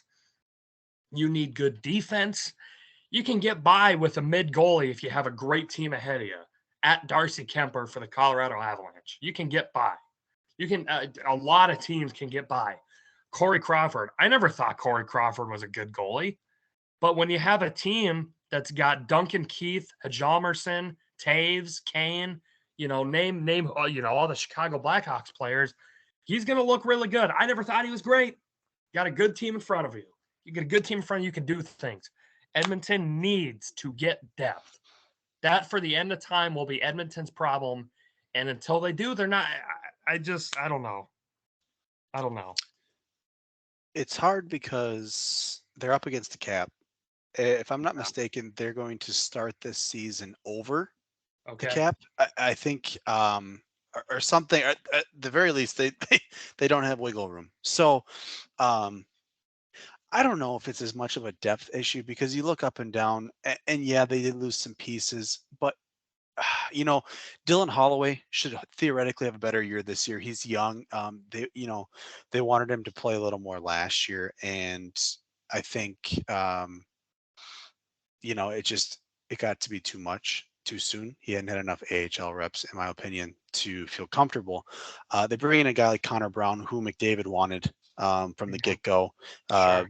Those two go back to juniors, so I think that that'll be a nice little addition. And he, if he plays on a line with McDavid, let me tell you, he will break Yeah. every point record that he has set for himself, thus far. So Sure. he tore his ACL last year. He was an afterthought. I mean, people remember he's even in the league. And then this offseason, you hear about Connor Brown, you're like, oh, yeah, he's still in the league. So, um, listen, I think their biggest issue, personally, is their defense. Hmm. I think outside of Agree. Shard and Nurse, um, and I'm not even that big of a fan against Nurse. Um, I think that they are going to struggle. They got in, they brought in Ekholm last year at the trade Yeah. deadline, and I loved Ekholm in Nashville. And thank you, Eki, for all you've done. Um, Hmm. it just was the price was right, for what we got and the way Hmm. we were going. So he'll be a nice pairing with Bouchard. I think he'll bring that veteran presence to them. But after that, I just struggle with what they're going to do because Broberg is too young, in my opinion. Kulak, who is that exactly? Cody Ceci is fine. He's been an average defenseman. Hmm. I just think that that's where they're going to struggle. And the goaltending, they can fix that. Stuart Skinner stepped in last year for Campbell, who was supposed to, Campbell was supposed to be their knight in shining armor, and um, he forgot how to Boy, stop was a he. puck. Very Yeah. similar to Jari. I wonder if him and Jari were talking. You know what I mean? So Maybe it it could have was one been. of those things. It just he looked bad, and Skinner stepped in as a rookie. I believe he finished second, I believe he finished second in the Calder votings Yeah. last year, and rightfully so. I think Skinner helped take that team to the playoffs. Granted, Yeah. you could say, "Oh yeah, but he had McDavid in front of him and Draisaitl in front." Yeah, but at the end of the day, you got to be able to stop pucks, and he did that. He Hmm. had almost 30 wins by himself. So, Yeah. I think another year of Skinner will be good. Campbell, boy, he's got to figure it out, man. They Absolutely. paid him the money, and so I think Campbell could start the year as their starter because they're paying him $5 million a year. You know what I Hmm. mean? Hmm. They got Skinner for a couple more years on a rookie contract, so I think that, that's something that they just need to get him going, get him to the right people to work things out. And I think this offseason he worked with some people, from a mental standpoint as well to kind of help with that. So Sure. it'll be interesting to see that tandem because you look at it, that could easily be an Allmark Swayman situation. It could. Sure. It very well could. It's just that Campbell is not playing to the caliber that he's capable of. So, that's an issue. They don't have much cap space, like I said. So that's going to be a problem all year unless they can offload somebody. They ain't got room for cap. Right. They can't get Yeah. anybody. So it'll be interesting. Again, should go all the way. Should. It's just Well, we've can been they saying should for how long? that but that's the thing is like at what point is McDavid gonna look at this and be like, what I don't want to be here Yeah. anymore. I can't win with this team. And, I think you can go so far with that because I'm sure Leon is looking at the same thing and he's like, man, I'm 29. I'm almost 30. McDavid's 26, 27. We only have a few years until we start hitting like this is their prime. Like if they're gonna Yeah. do it, it's gonna be in these next couple of years while you still have Draisaitl and you still have McDavid under deals. Because guess what? McDavid's next deal um should should set records. Should Very well should. should it should break every record we've had since. Yeah, you know what? I think McKinnon's is probably the biggest deal. Sure. Him or Matthews, they're up there. McDavid Hmm. should blow it out of the water. So Hmm.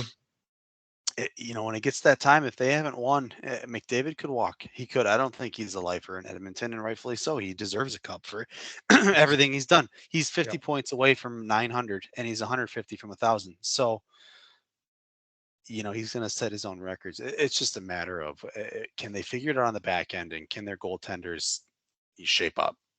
Specifically Right. Campbell, because you can only ride Skinner so much. He's young. You know what I mean? He's Yep. not to that standard of Otter, Sorokin, or Shesterkin or Saros, where you can ride Yep. them 60 games. So I think that's the interesting piece to watch. If you're an Edmonton fan, or if you're curious about how they're going to look, goaltending and defense is going to be key to watch. I think Hmm. those are their problem areas. I think offensively they're fine. That power play is the best in the country last year for a Oh, reason. So they're yeah. fine. They can score goals. That is not a issue. It's how many can they stop, at the Hmm. end of the day. So Hmm. I think that'll be the thing to watch. Any other teams in the Pacific you wanted to highlight? Yeah, I think if you look at, I've been on the Kings train for a while now. It's telling people, hey, just watch. They're young. They got one of Yeah. the best farm systems in the league. They're gonna at some point, they're gonna go again. Hmm. And I think last year put a bad taste in everybody's mouth when they traded Quick. Yeah. I I Oh, I I don't think he wasn't expecting it. Nobody right. was on that team. No. You listen to people inside that building, not a single person expected that trade. So, I think that put a bad taste in people's mouths. But they did bring in, Corpusalo, at that trade deadline, and it worked out for a little bit. Um, you know, they bring in, PL Dubois. So that could be an interesting piece for them, as a second center behind Kopitar, obviously managing that first line. Hmm. Byfield's going to have to step it up. He was, what, second or third overall a couple of years ago. If he wants to not have a, Lafreniere situation, he's got to Yeah. start playing. Um, Adrian Kempe is a phenomenal goal scorer, so they're fine there. They Right. brought in Fiala, that was the Brock Faber trade to Hmm. Minnesota. Um, it just the depth pieces they have are good. What concerns me is you get to that third line on defense, and you're kind of like, that concerns me because they did get rid of Dursey. They kept So, Dursey. Their defense looks good. Um, but then the head scratcher for me was bringing in Talbot. I don't get it. I don't get what he showed in Ottawa to make you think, hey, let's bring him in and he can be our savior. Because again, a lot of these teams we're talking about, uh, they are, like in football, it's been the hot take right now. The Jets, they were, yeah. one piece away from going to the Super Bowl, or Denver thought, hey, we're one piece away from getting to the Super Bowl.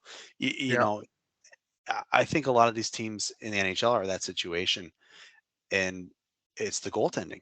Yeah. At the end of the day, if you want to win, goaltending. And have That's someone going to be big. competent. And so I scratched my head, and I get he was cheap. I think it was a 1 year, $1 million contract. So, one of those prove it deals. But I, I just don't know what Talbot did to say, hey, this is a playoff team. Can you take us all the way? And I don't think he can. So I think it'll be interesting to watch that situation because Phoenix Copley is right behind him. He's proven that he can play. He can get Hmm. those starting minutes. So I think we're going to see a lot of Copley this year, in my opinion. Um, and so for me, that's the question mark. The other thing is they're one of those teams that they're an injury away. Yeah. You Their know, if their their top is a good top. They have a very good top, but the bottom, like you mentioned, isn't. I mean, I don't want to say it's not good. Just it hasn't been proven. Like, show me something. exactly, Show me exactly. something. And if what happens if Kopitar, God forbid, Ugh. goes down or something, I think that team could implode. I just don't think that there is enough to fill his role, especially being the captain. Right. First, You know, yeah. And so what he's meant. Yeah.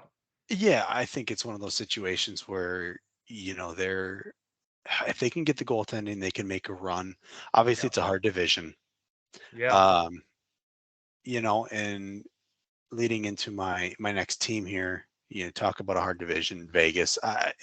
Listen, this team, they didn't lose anybody. Sure, they lost Riley Smith, big whoop. Guess what? They did it to re-sign Ivan Barbashev, which last I checked, pretty good hockey player. Yeah, I'd Much say so. more, much more of a if you will, point scorer. If Just you all will. around game. He's very I like the physical, deal too. 5 for 25. very 5 for 25. team friendly Yeah, for I sure. like I that think deal. he was Yep, deserving of maybe that 6 to 7 range, and he sure. took five. He got a ring. He said, "Let's go get another one." And his physical presence to put him on a line with Jack Eichel, I think is smart because, listen, Eichel, yeah, he had his issues, and sure, he and Buffalo maybe don't see eye to eye, and Buffalo didn't want to get the surgery. He got the surgery. I think Buffalo is looking at that and saying, maybe we should have let him get the surgery. Because look what he did. I know we don't have much to back it apart from this year, but he was a key piece to that team when it came down to it, winning the cup. And what's he going to do this off? He's got a full off season where he's healthy. No distractions. You just won Yep. a cup. You're in the same system. You get a full year of. Odds are high. Yeah, exactly. And so Marchessault is only getting better. Mark Stone, Stoner is a vocal piece on that team. Yep. You just look down the line; they're very deep. I think they've shown other teams what you need to do. You need to have depth, and if you can have big defensemen that can move the puck, block the puck, hit people, guess what? You're going to go pretty far. Mm-hmm. Because if you remember, their goaltending situation was one of those that it got interesting It was because weird. It was a weird situation. it's very weird because you have Robin Leonard who I don't know what's going on there. He's good, and I think that it just with all the distractions he's had on and off the ice, it's sad because he could do it, and so he's been on IR for how many, 2 seasons, 3 seasons, whatever. So Yep. they're like, okay, what are we going to do? They bring in Logan Thompson, who's young, in the system. They bring Yep. him up. Aiden He Hill also shows, too. well, yeah, and Logan Thompson shows, hey, he could be in the Calder talk instead of Yep. Skinner. Yep. Thompson goes and gets hurt, 2 months before playoffs. Yep. More than likely, they're not going to have him for playoffs. So Mm-hmm. they call up Aiden Hill, Yeah. and nobody who they're like, who is Aiden Hill? What is going on here? Aiden Hill leads them, to a cup Yeah. final and eventually winning the cup.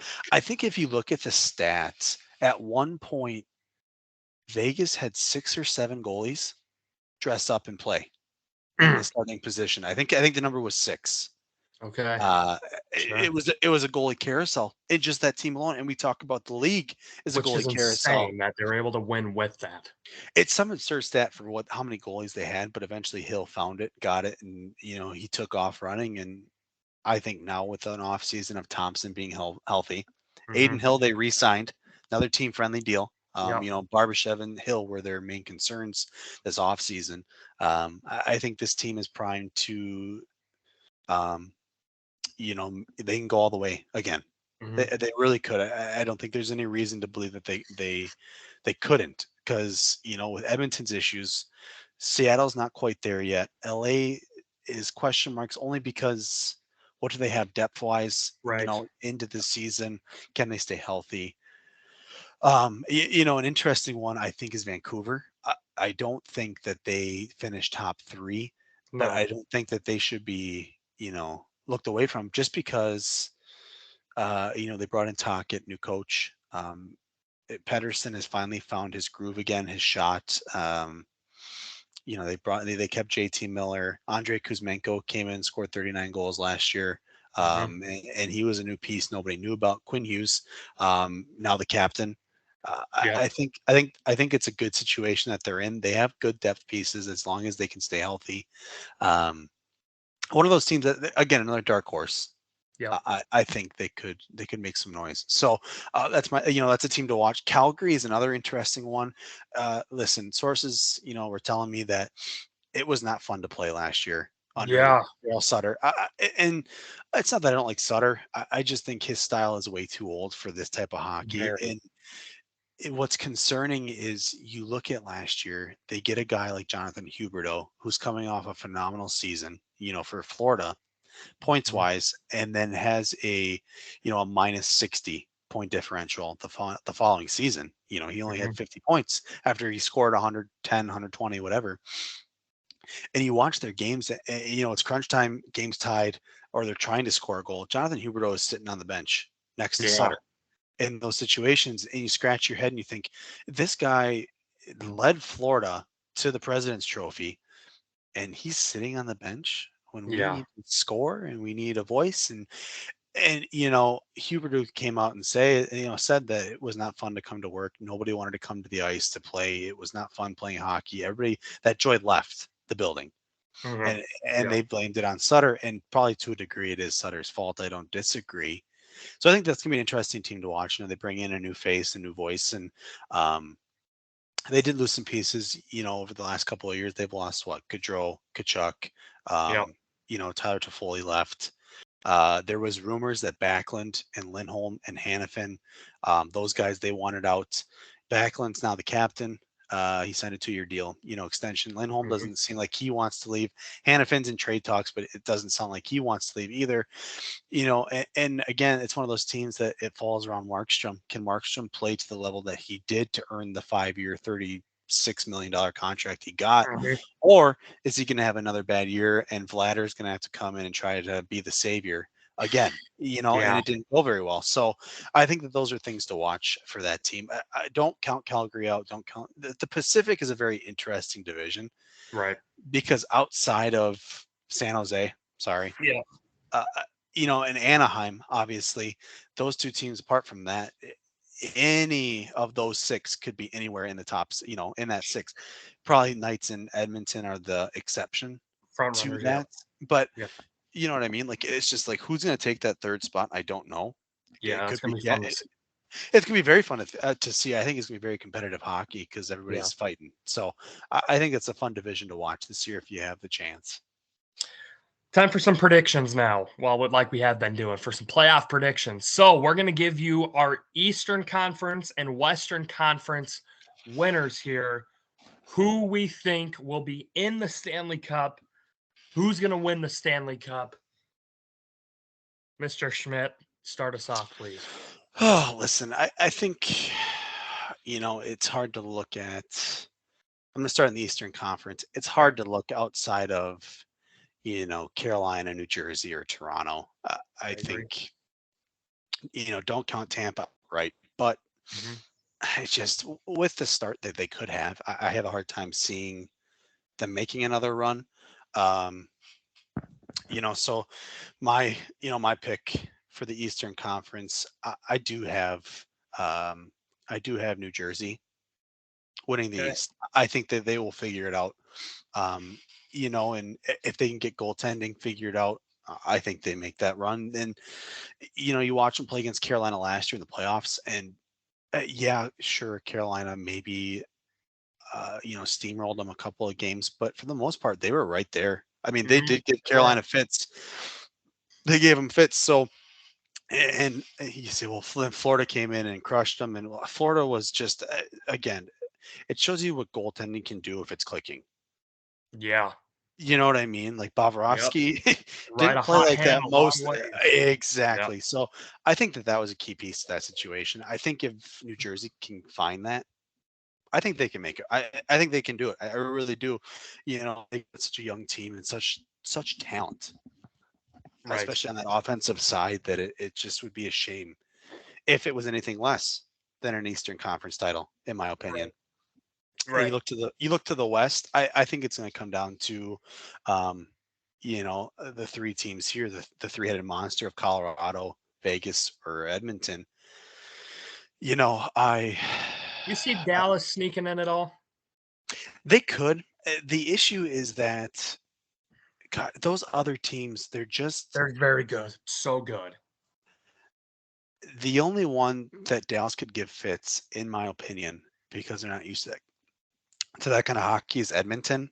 Hmm. I don't think Edmonton's a very excuse me, a very physical team. Hmm. And so Dallas has a history of out physical, being out physical.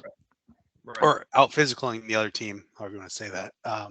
So they could give Edmonton some fits. I think if we go that route, I think with what's there right now. Again, Vegas, they've got that system down. They really Yeah. do. I think it's going to be hard to take a repeat from them. Colorado, in my opinion, they could. It's just I worry about their goaltending. I really do. I think outside of that, they win the Western, but because of that goaltending situation and the question mark on Francouz and what's going to happen at the trade deadline. Keep in mind, we're making these predictions before trade deadlines 3 and all games that. into And the season. yeah, exactly. So it's hard to say, but based off of depth and what they've got going, I think I think Vegas will do it again. Sure. I think it'll be a Vegas and New Jersey um, Stanley Cup, which if you think about it, that's a very exciting Mhm. final to watch just because it's two different styles. Like in New Jersey is fast. They're very fast. North south to north and north to south. They just move. Vegas is fast as well, but Vegas has that physical Yep. aspect to their game Mhm. that it's like they could throw them around a little bit. So um, I do have Vegas repeating. Okay. Okay. Um, so I'm going a different route. I'll start in the East as well. I have Carolina. I have Carolina making it. Um, kind of like I mentioned before, I think this team has always been an injury away from being right there. Has always been an injury or two away from being right there. Now we get it's a long season. Who knows what can happen? I really like, especially on the defensive side of things. Like I know I kind of hammered that point when we first started this, but just their defensive pairings in net, everything is really great on that end. And in the playoffs, really, you just need a timely goal, which you're going to hear. Okay, every goal timely, sure, whatever, but a timely goal and somebody that you can ride a hot hand on. And I think Carolina can do both of those things, but they can also secure it with having multiple people scoring. And um, I really like what they're doing. Bringing in Orlov, I think is big. Obviously, we all know what Aho can do. Michael Bunting again. We've talked about those guys already, so I don't need to go through the whole breakdown of the Carolina Hurricanes again. But um, I really like what they do, and I think it will come down to them and the Devils in the East um, to see who can come away. I just I don't I can't trust Toronto yet. I can't trust. I want to. No, I would love to. I would love to trust. I would love to say, yeah, Toronto is also they're going to be very good. We had them winning the Atlanta. Like they're going to be a good team and they're going to make the playoffs and maybe make it out of a round or maybe two. I don't know. But I just at the end of the day, Toronto has not done enough for me lately to see this is a team that I can see in the Stanley Cup. They haven't done it. They haven't done it. mm, They're on the right path. On the right path for sure. Finally winning a playoff series is huge. Now they have to build off of that. So um, I have Carolina in the East. In the West,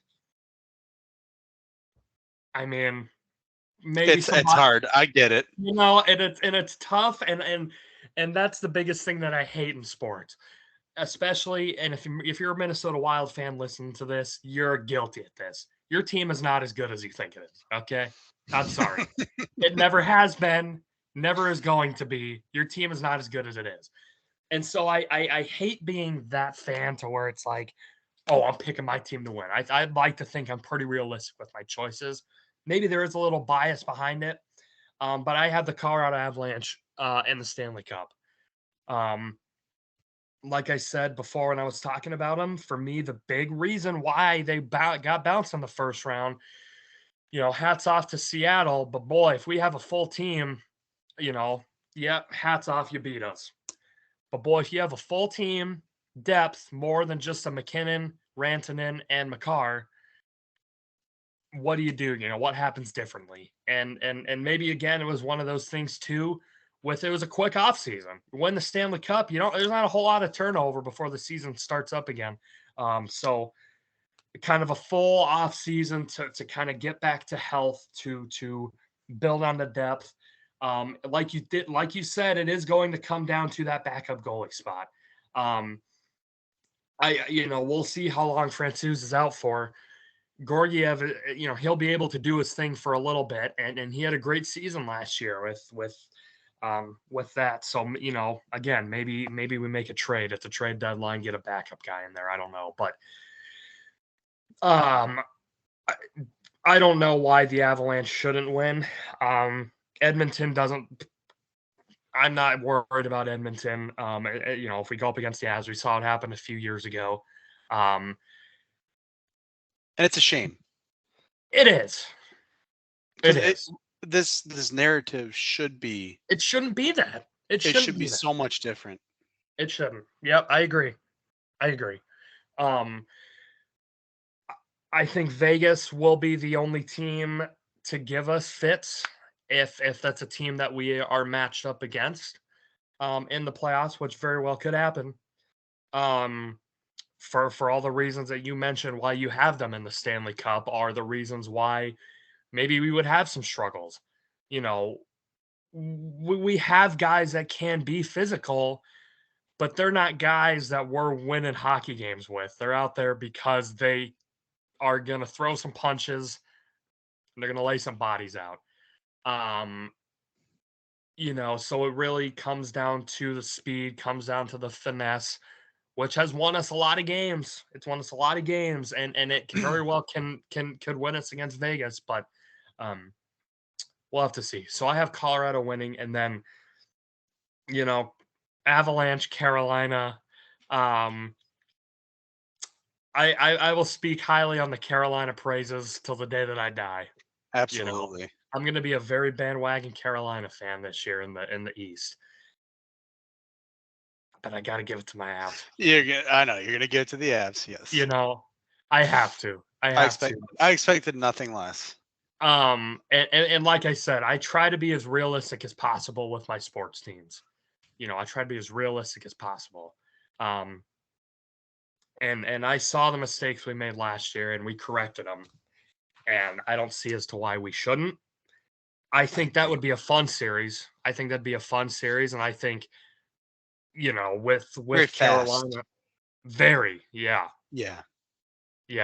And I think what Carolina does with their team is so fun to watch, and Brenda Morris is a fantastic coach, they're behind things too. But yeah, I don't know. I have Colorado. I really like what we've done in the offseason, and with the dudes that we have, we should be right there. We have no excuse to not be. But I will say this. I think if you look at it, I do think the winner comes out of the Western Conference again this year. I think the Western Conference is just, it's hard to ignore. And again, you have the three-headed monster. You know what I mean? So you could say, well, the Eastern Conference, they have that. Well, yeah, but Western Conference hockey is different. Yeah. It's much more physical, and I think that's where they shine. So, if you're a betting person, if you dabble, winning conference to win the Stanley Cup, it's at even odds right now for Western Conference. Okay. So you lay 100 down, you get 100. You win 100 there. So it'd be a nice little interesting, sprinkle if that's how you looked at it. But I think the Western Conference, that's where the winner comes out of this year. Sure. Why don't we do some awards? Let's predict some awards here. We'll start with the Hart. So the Hart, folks, is the MVP of the NHL. So who do you have winning the Hart? I have McDavid. I think until, he proves it otherwise that he's not the most exciting player in hockey.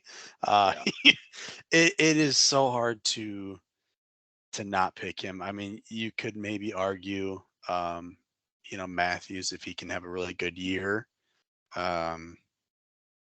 If your boy McKinnon could stay healthy for a full season for once, he could be in that conversation. I just think it's hard to look at this roster and say McDavid isn't going to win the Hart. Yeah. So yeah, And I think for me, realistically, that probably is a smart pick is McDavid. Um, my pick is more of just can someone else do it? And if the other person that will do it, I picked Austin Matthews. Um, again, I think until the day McDavid retires from the league, it's going to be his award to lose. But Agreed. just to throw something else out there, I put in Austin Matthews. It'll probably be McDavid. If Matthews win, though, I like it. I like it. Norris. So that's the best defenseman. Best defenseman. Who do we have for that? There's a couple of guys I like. You could go the easy route and say, "Oh, well, Cale Makar is going to win it." I don't think he will. I Mm, think Colorado has so much now. Listen, Makar had his breakout year. The year he won the Calder, that was his breakout season. Should he have won the Calder based off of some of the caveats of voting? No, but he did. And was he worthy of it? Yes. I don't think he should have won, but that's my opinion and my opinion only.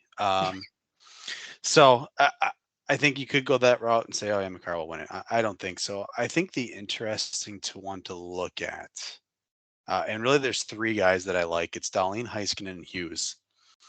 Um, okay. If I had to, No McClure in the top three. I do not have Makar in the top three. I don't Okay. because I think this is Quinn Hughes' year. You Okay. look at it, he gets the captaincy. They want him to be more involved offensively. Defensively is very good.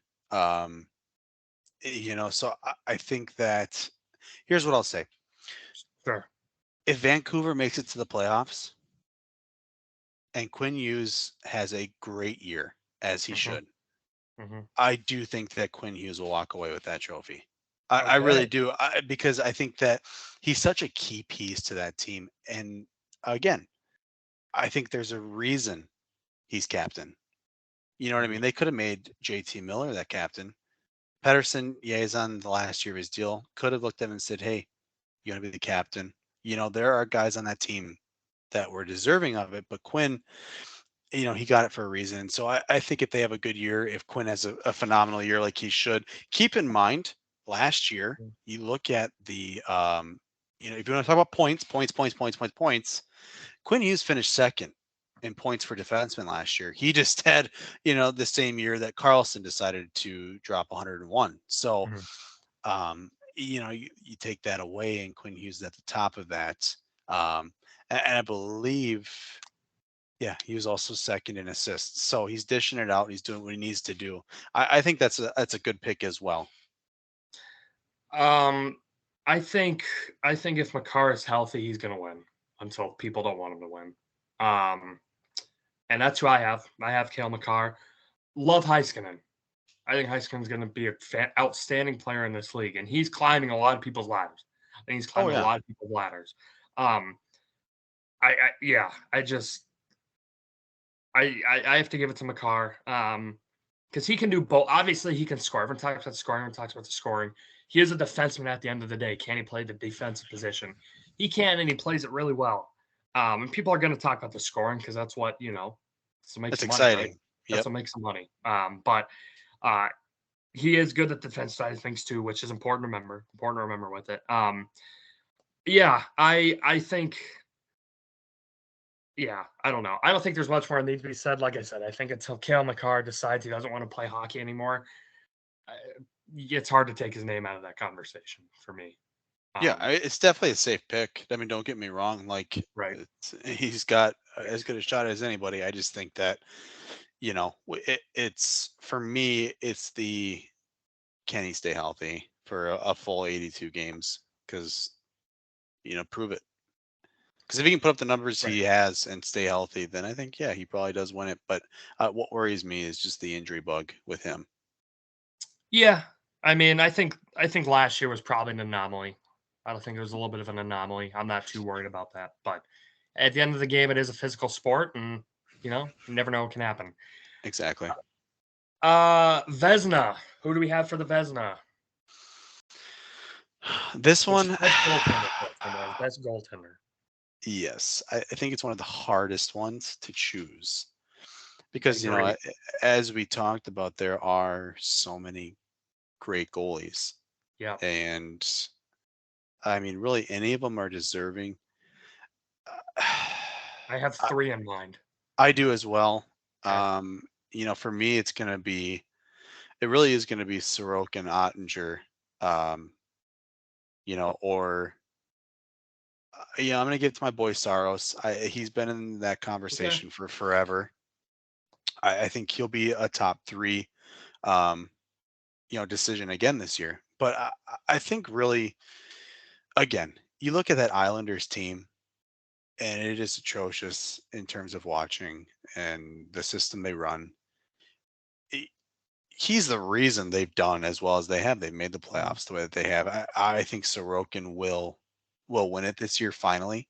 I think Mhm. he is more than deserving, especially with the Mhm. team that he is on, and just Mhm. how much better that team is because of him. Like if they didn't have Sorokin, we wouldn't even be talking Oh, about the Islanders in our predictions. no So chance. Yeah, I agree. I think because of that, if he can replicate what he Yeah. has done in the past, I think this is his award to lose. Yeah. I agree. I'm in full agreement. I think for me, the other guy, I don't mind that you had Saros on there. I think Shesterkin would probably be the third guy for me.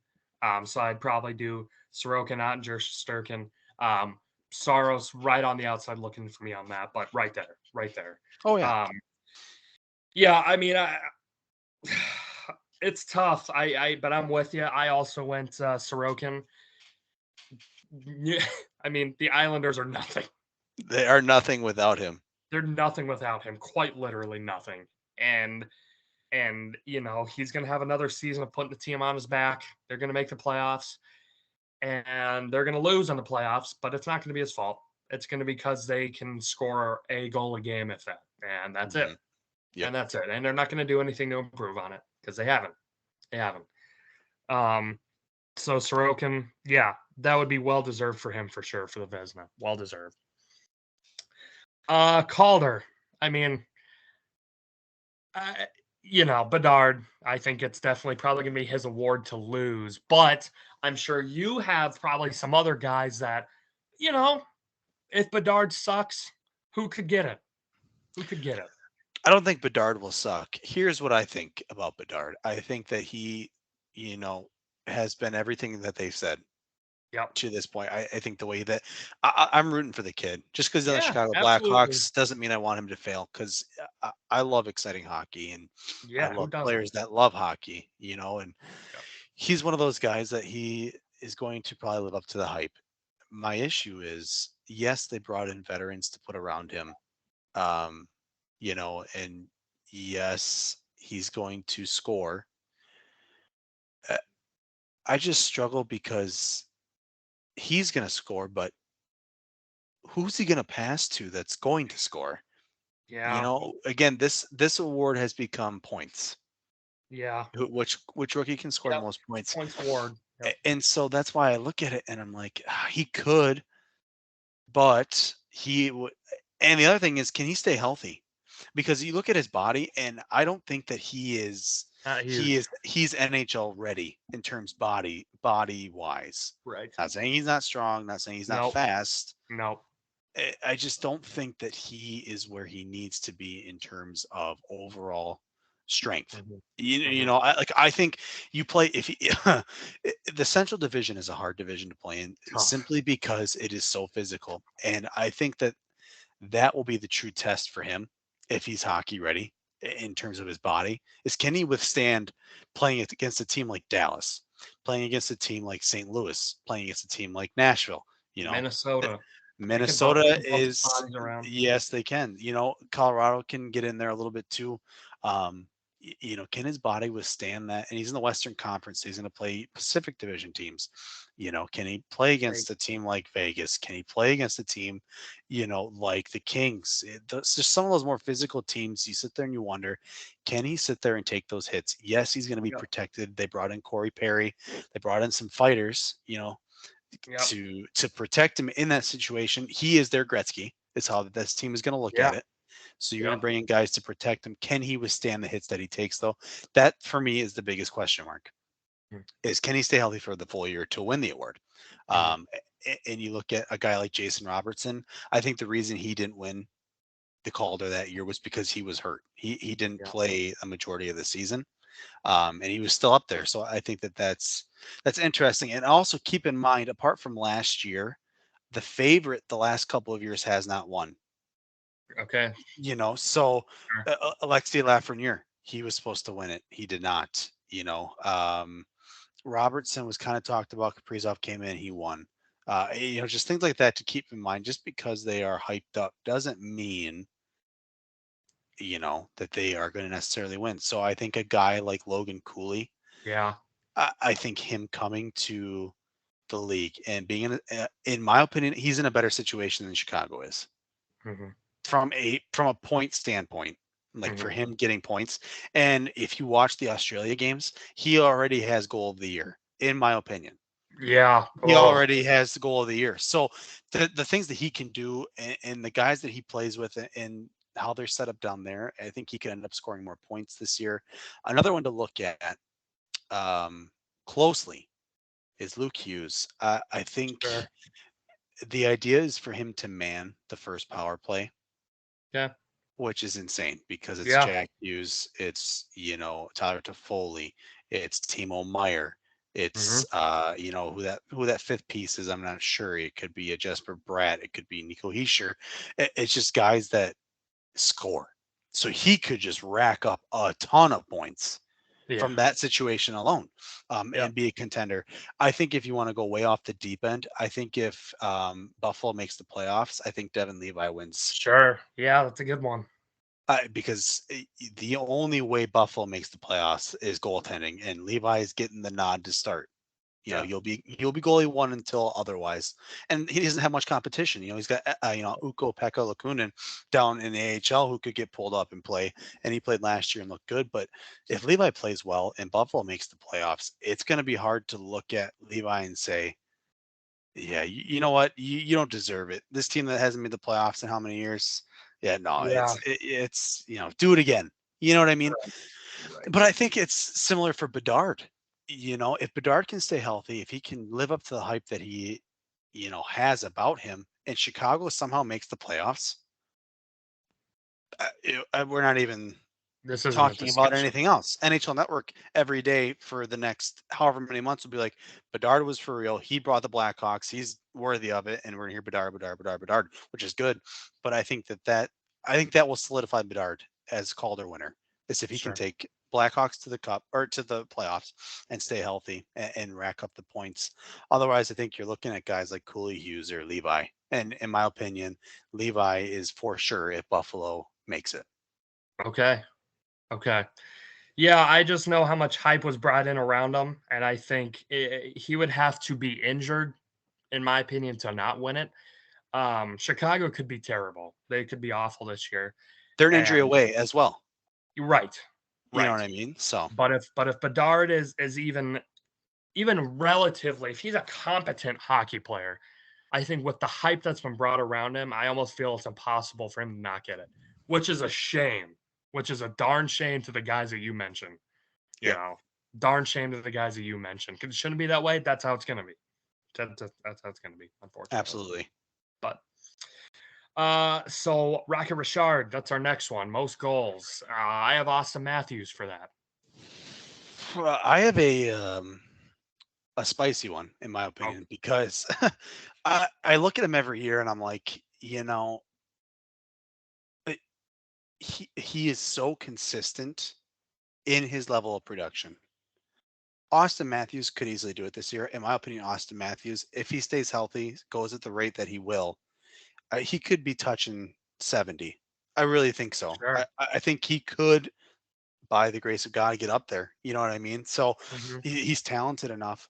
But the guy to look at for me is Leon Draisaitl. I think, I like he's it.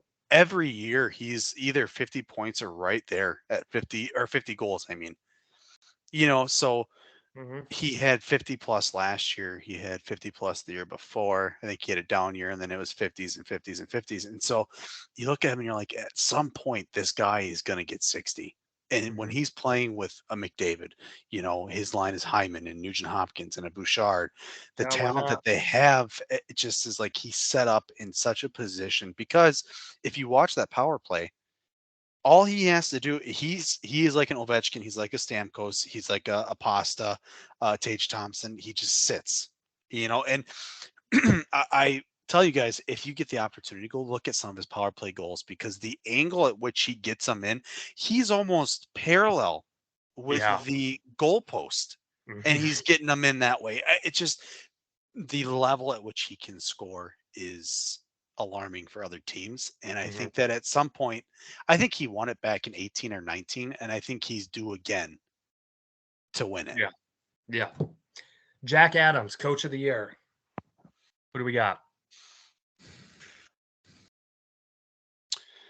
If Tampa can play well without Vasilevsky and make the playoffs, I think John Cooper is a no doubt.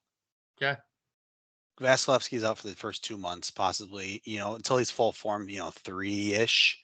Sure. That's a very interesting time for that team. And if they can stay in the top three in the Atlantic and then make it to the playoffs, I think you look Sure. at John Cooper and you say, with how old his team is, didn't have a star goalie, so you can't say it was because of Vaz. Mhm. I think it's hard to look at Cooper and say, yeah, you don't deserve it. Mhm. So I think for me, if that goes the way that it could, I think John Cooper is the winner.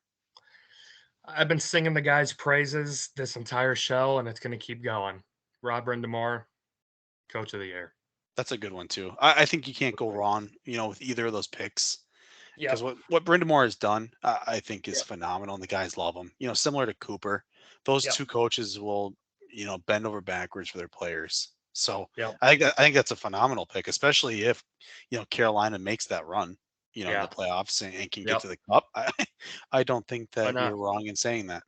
Yeah. Absolutely. Absolutely. Well, folks, that's the end of the show. Thanks for sticking around for this long. Austin, what are some final thoughts? What are anything else that you feel you might want to drop some knowledge on us about? I think this is gonna be a fun year. I think every year the league gets faster, Mhm. and the league gets more exciting. I think as hockey fans enjoy the years left that we have of guys like Crosby and Ovechkin and and Malkin and those types of players because pretty Leaves in soon good they're going to hands. be out Yeah. and these new guys coming in are going to be taking over. Um, we're only going to get McDavid and Draisaitl for so long. You Yeah. know, um, so just appreciate what these guys, the older guys have left for the young guys. Yep. I think it's such an exciting sport to watch, and if you really pay attention, um, you see that it's different from other sports in that one guy can't just take over and go win a lot of games. Mhm. You know what I mean? So Yep. it is truly a team sport, and something to be appreciative about. So I think just enjoy it, enjoy the guys that we have now, and really watch those young guys because let me tell you, this young talent that we have in the league right now, boy, they are Wow. exciting. Yeah. They are fun to watch. And, Yeah. we're getting to some players' primes. Matthews is starting to get into his prime. Brady Kachuk, 24, he's starting to get into his Mhm. prime. And especially Matthews. I think if you watch him, you just see that just the intensity in which he brings, especially to the goal scoring. He hit over 60, was it 2 years ago, and obviously had a down year last year. His down year was still 40 goals, Yeah. so I'd say that's still pretty good. Yeah. So I think watching just certain teams like Toronto, it'll be interesting to see what they do under new management. Mhm. Again, Ottawa, I'm pretty high on. They, I think, could make some noise. Sure. You look at the Pacific. Can Oilers finally do it? Who knows? We're going to find out. Mhm. Until then, the Knights are going to be the kings at the top. You know, so I think it's going to be very exciting hockey this year. I think a lot of goals. Personally, I Yeah. think I think goals will go up again. Because it's similar to baseball in that the pitchers usually take longer to catch up to the hitters, and the Mhm. same way that goalies take longer to catch up to the scorers. So Yeah. I think at least to start the season, it's going to be a lot of goals. Yeah. So we got some exciting stuff to look forward to, and we have Bedard Mania starting this year. Absolutely. So let's see what he can do. Absolutely. Well, folks, thanks for listening. If you want to follow any social medias, follow myself at Lucas_Dorton. If you want to follow the Twitter page at DND_podcast, capital D's capital P for that. Nick was not able to join us. If you want to follow him at Doetkott, we should be back talking some more NFL, talk some more MLB playoffs, getting to all of that. But Austin, thank you very much for joining the show. You will definitely be coming back on. We would love to have Tyler Rogers as well join us. We can get all of us on. That'd be fantastic. Talk some sports, talk some football maybe as well too. But that would be fantastic. But anyways, folks, as for myself and Austin Schmidt, until next time, we are out.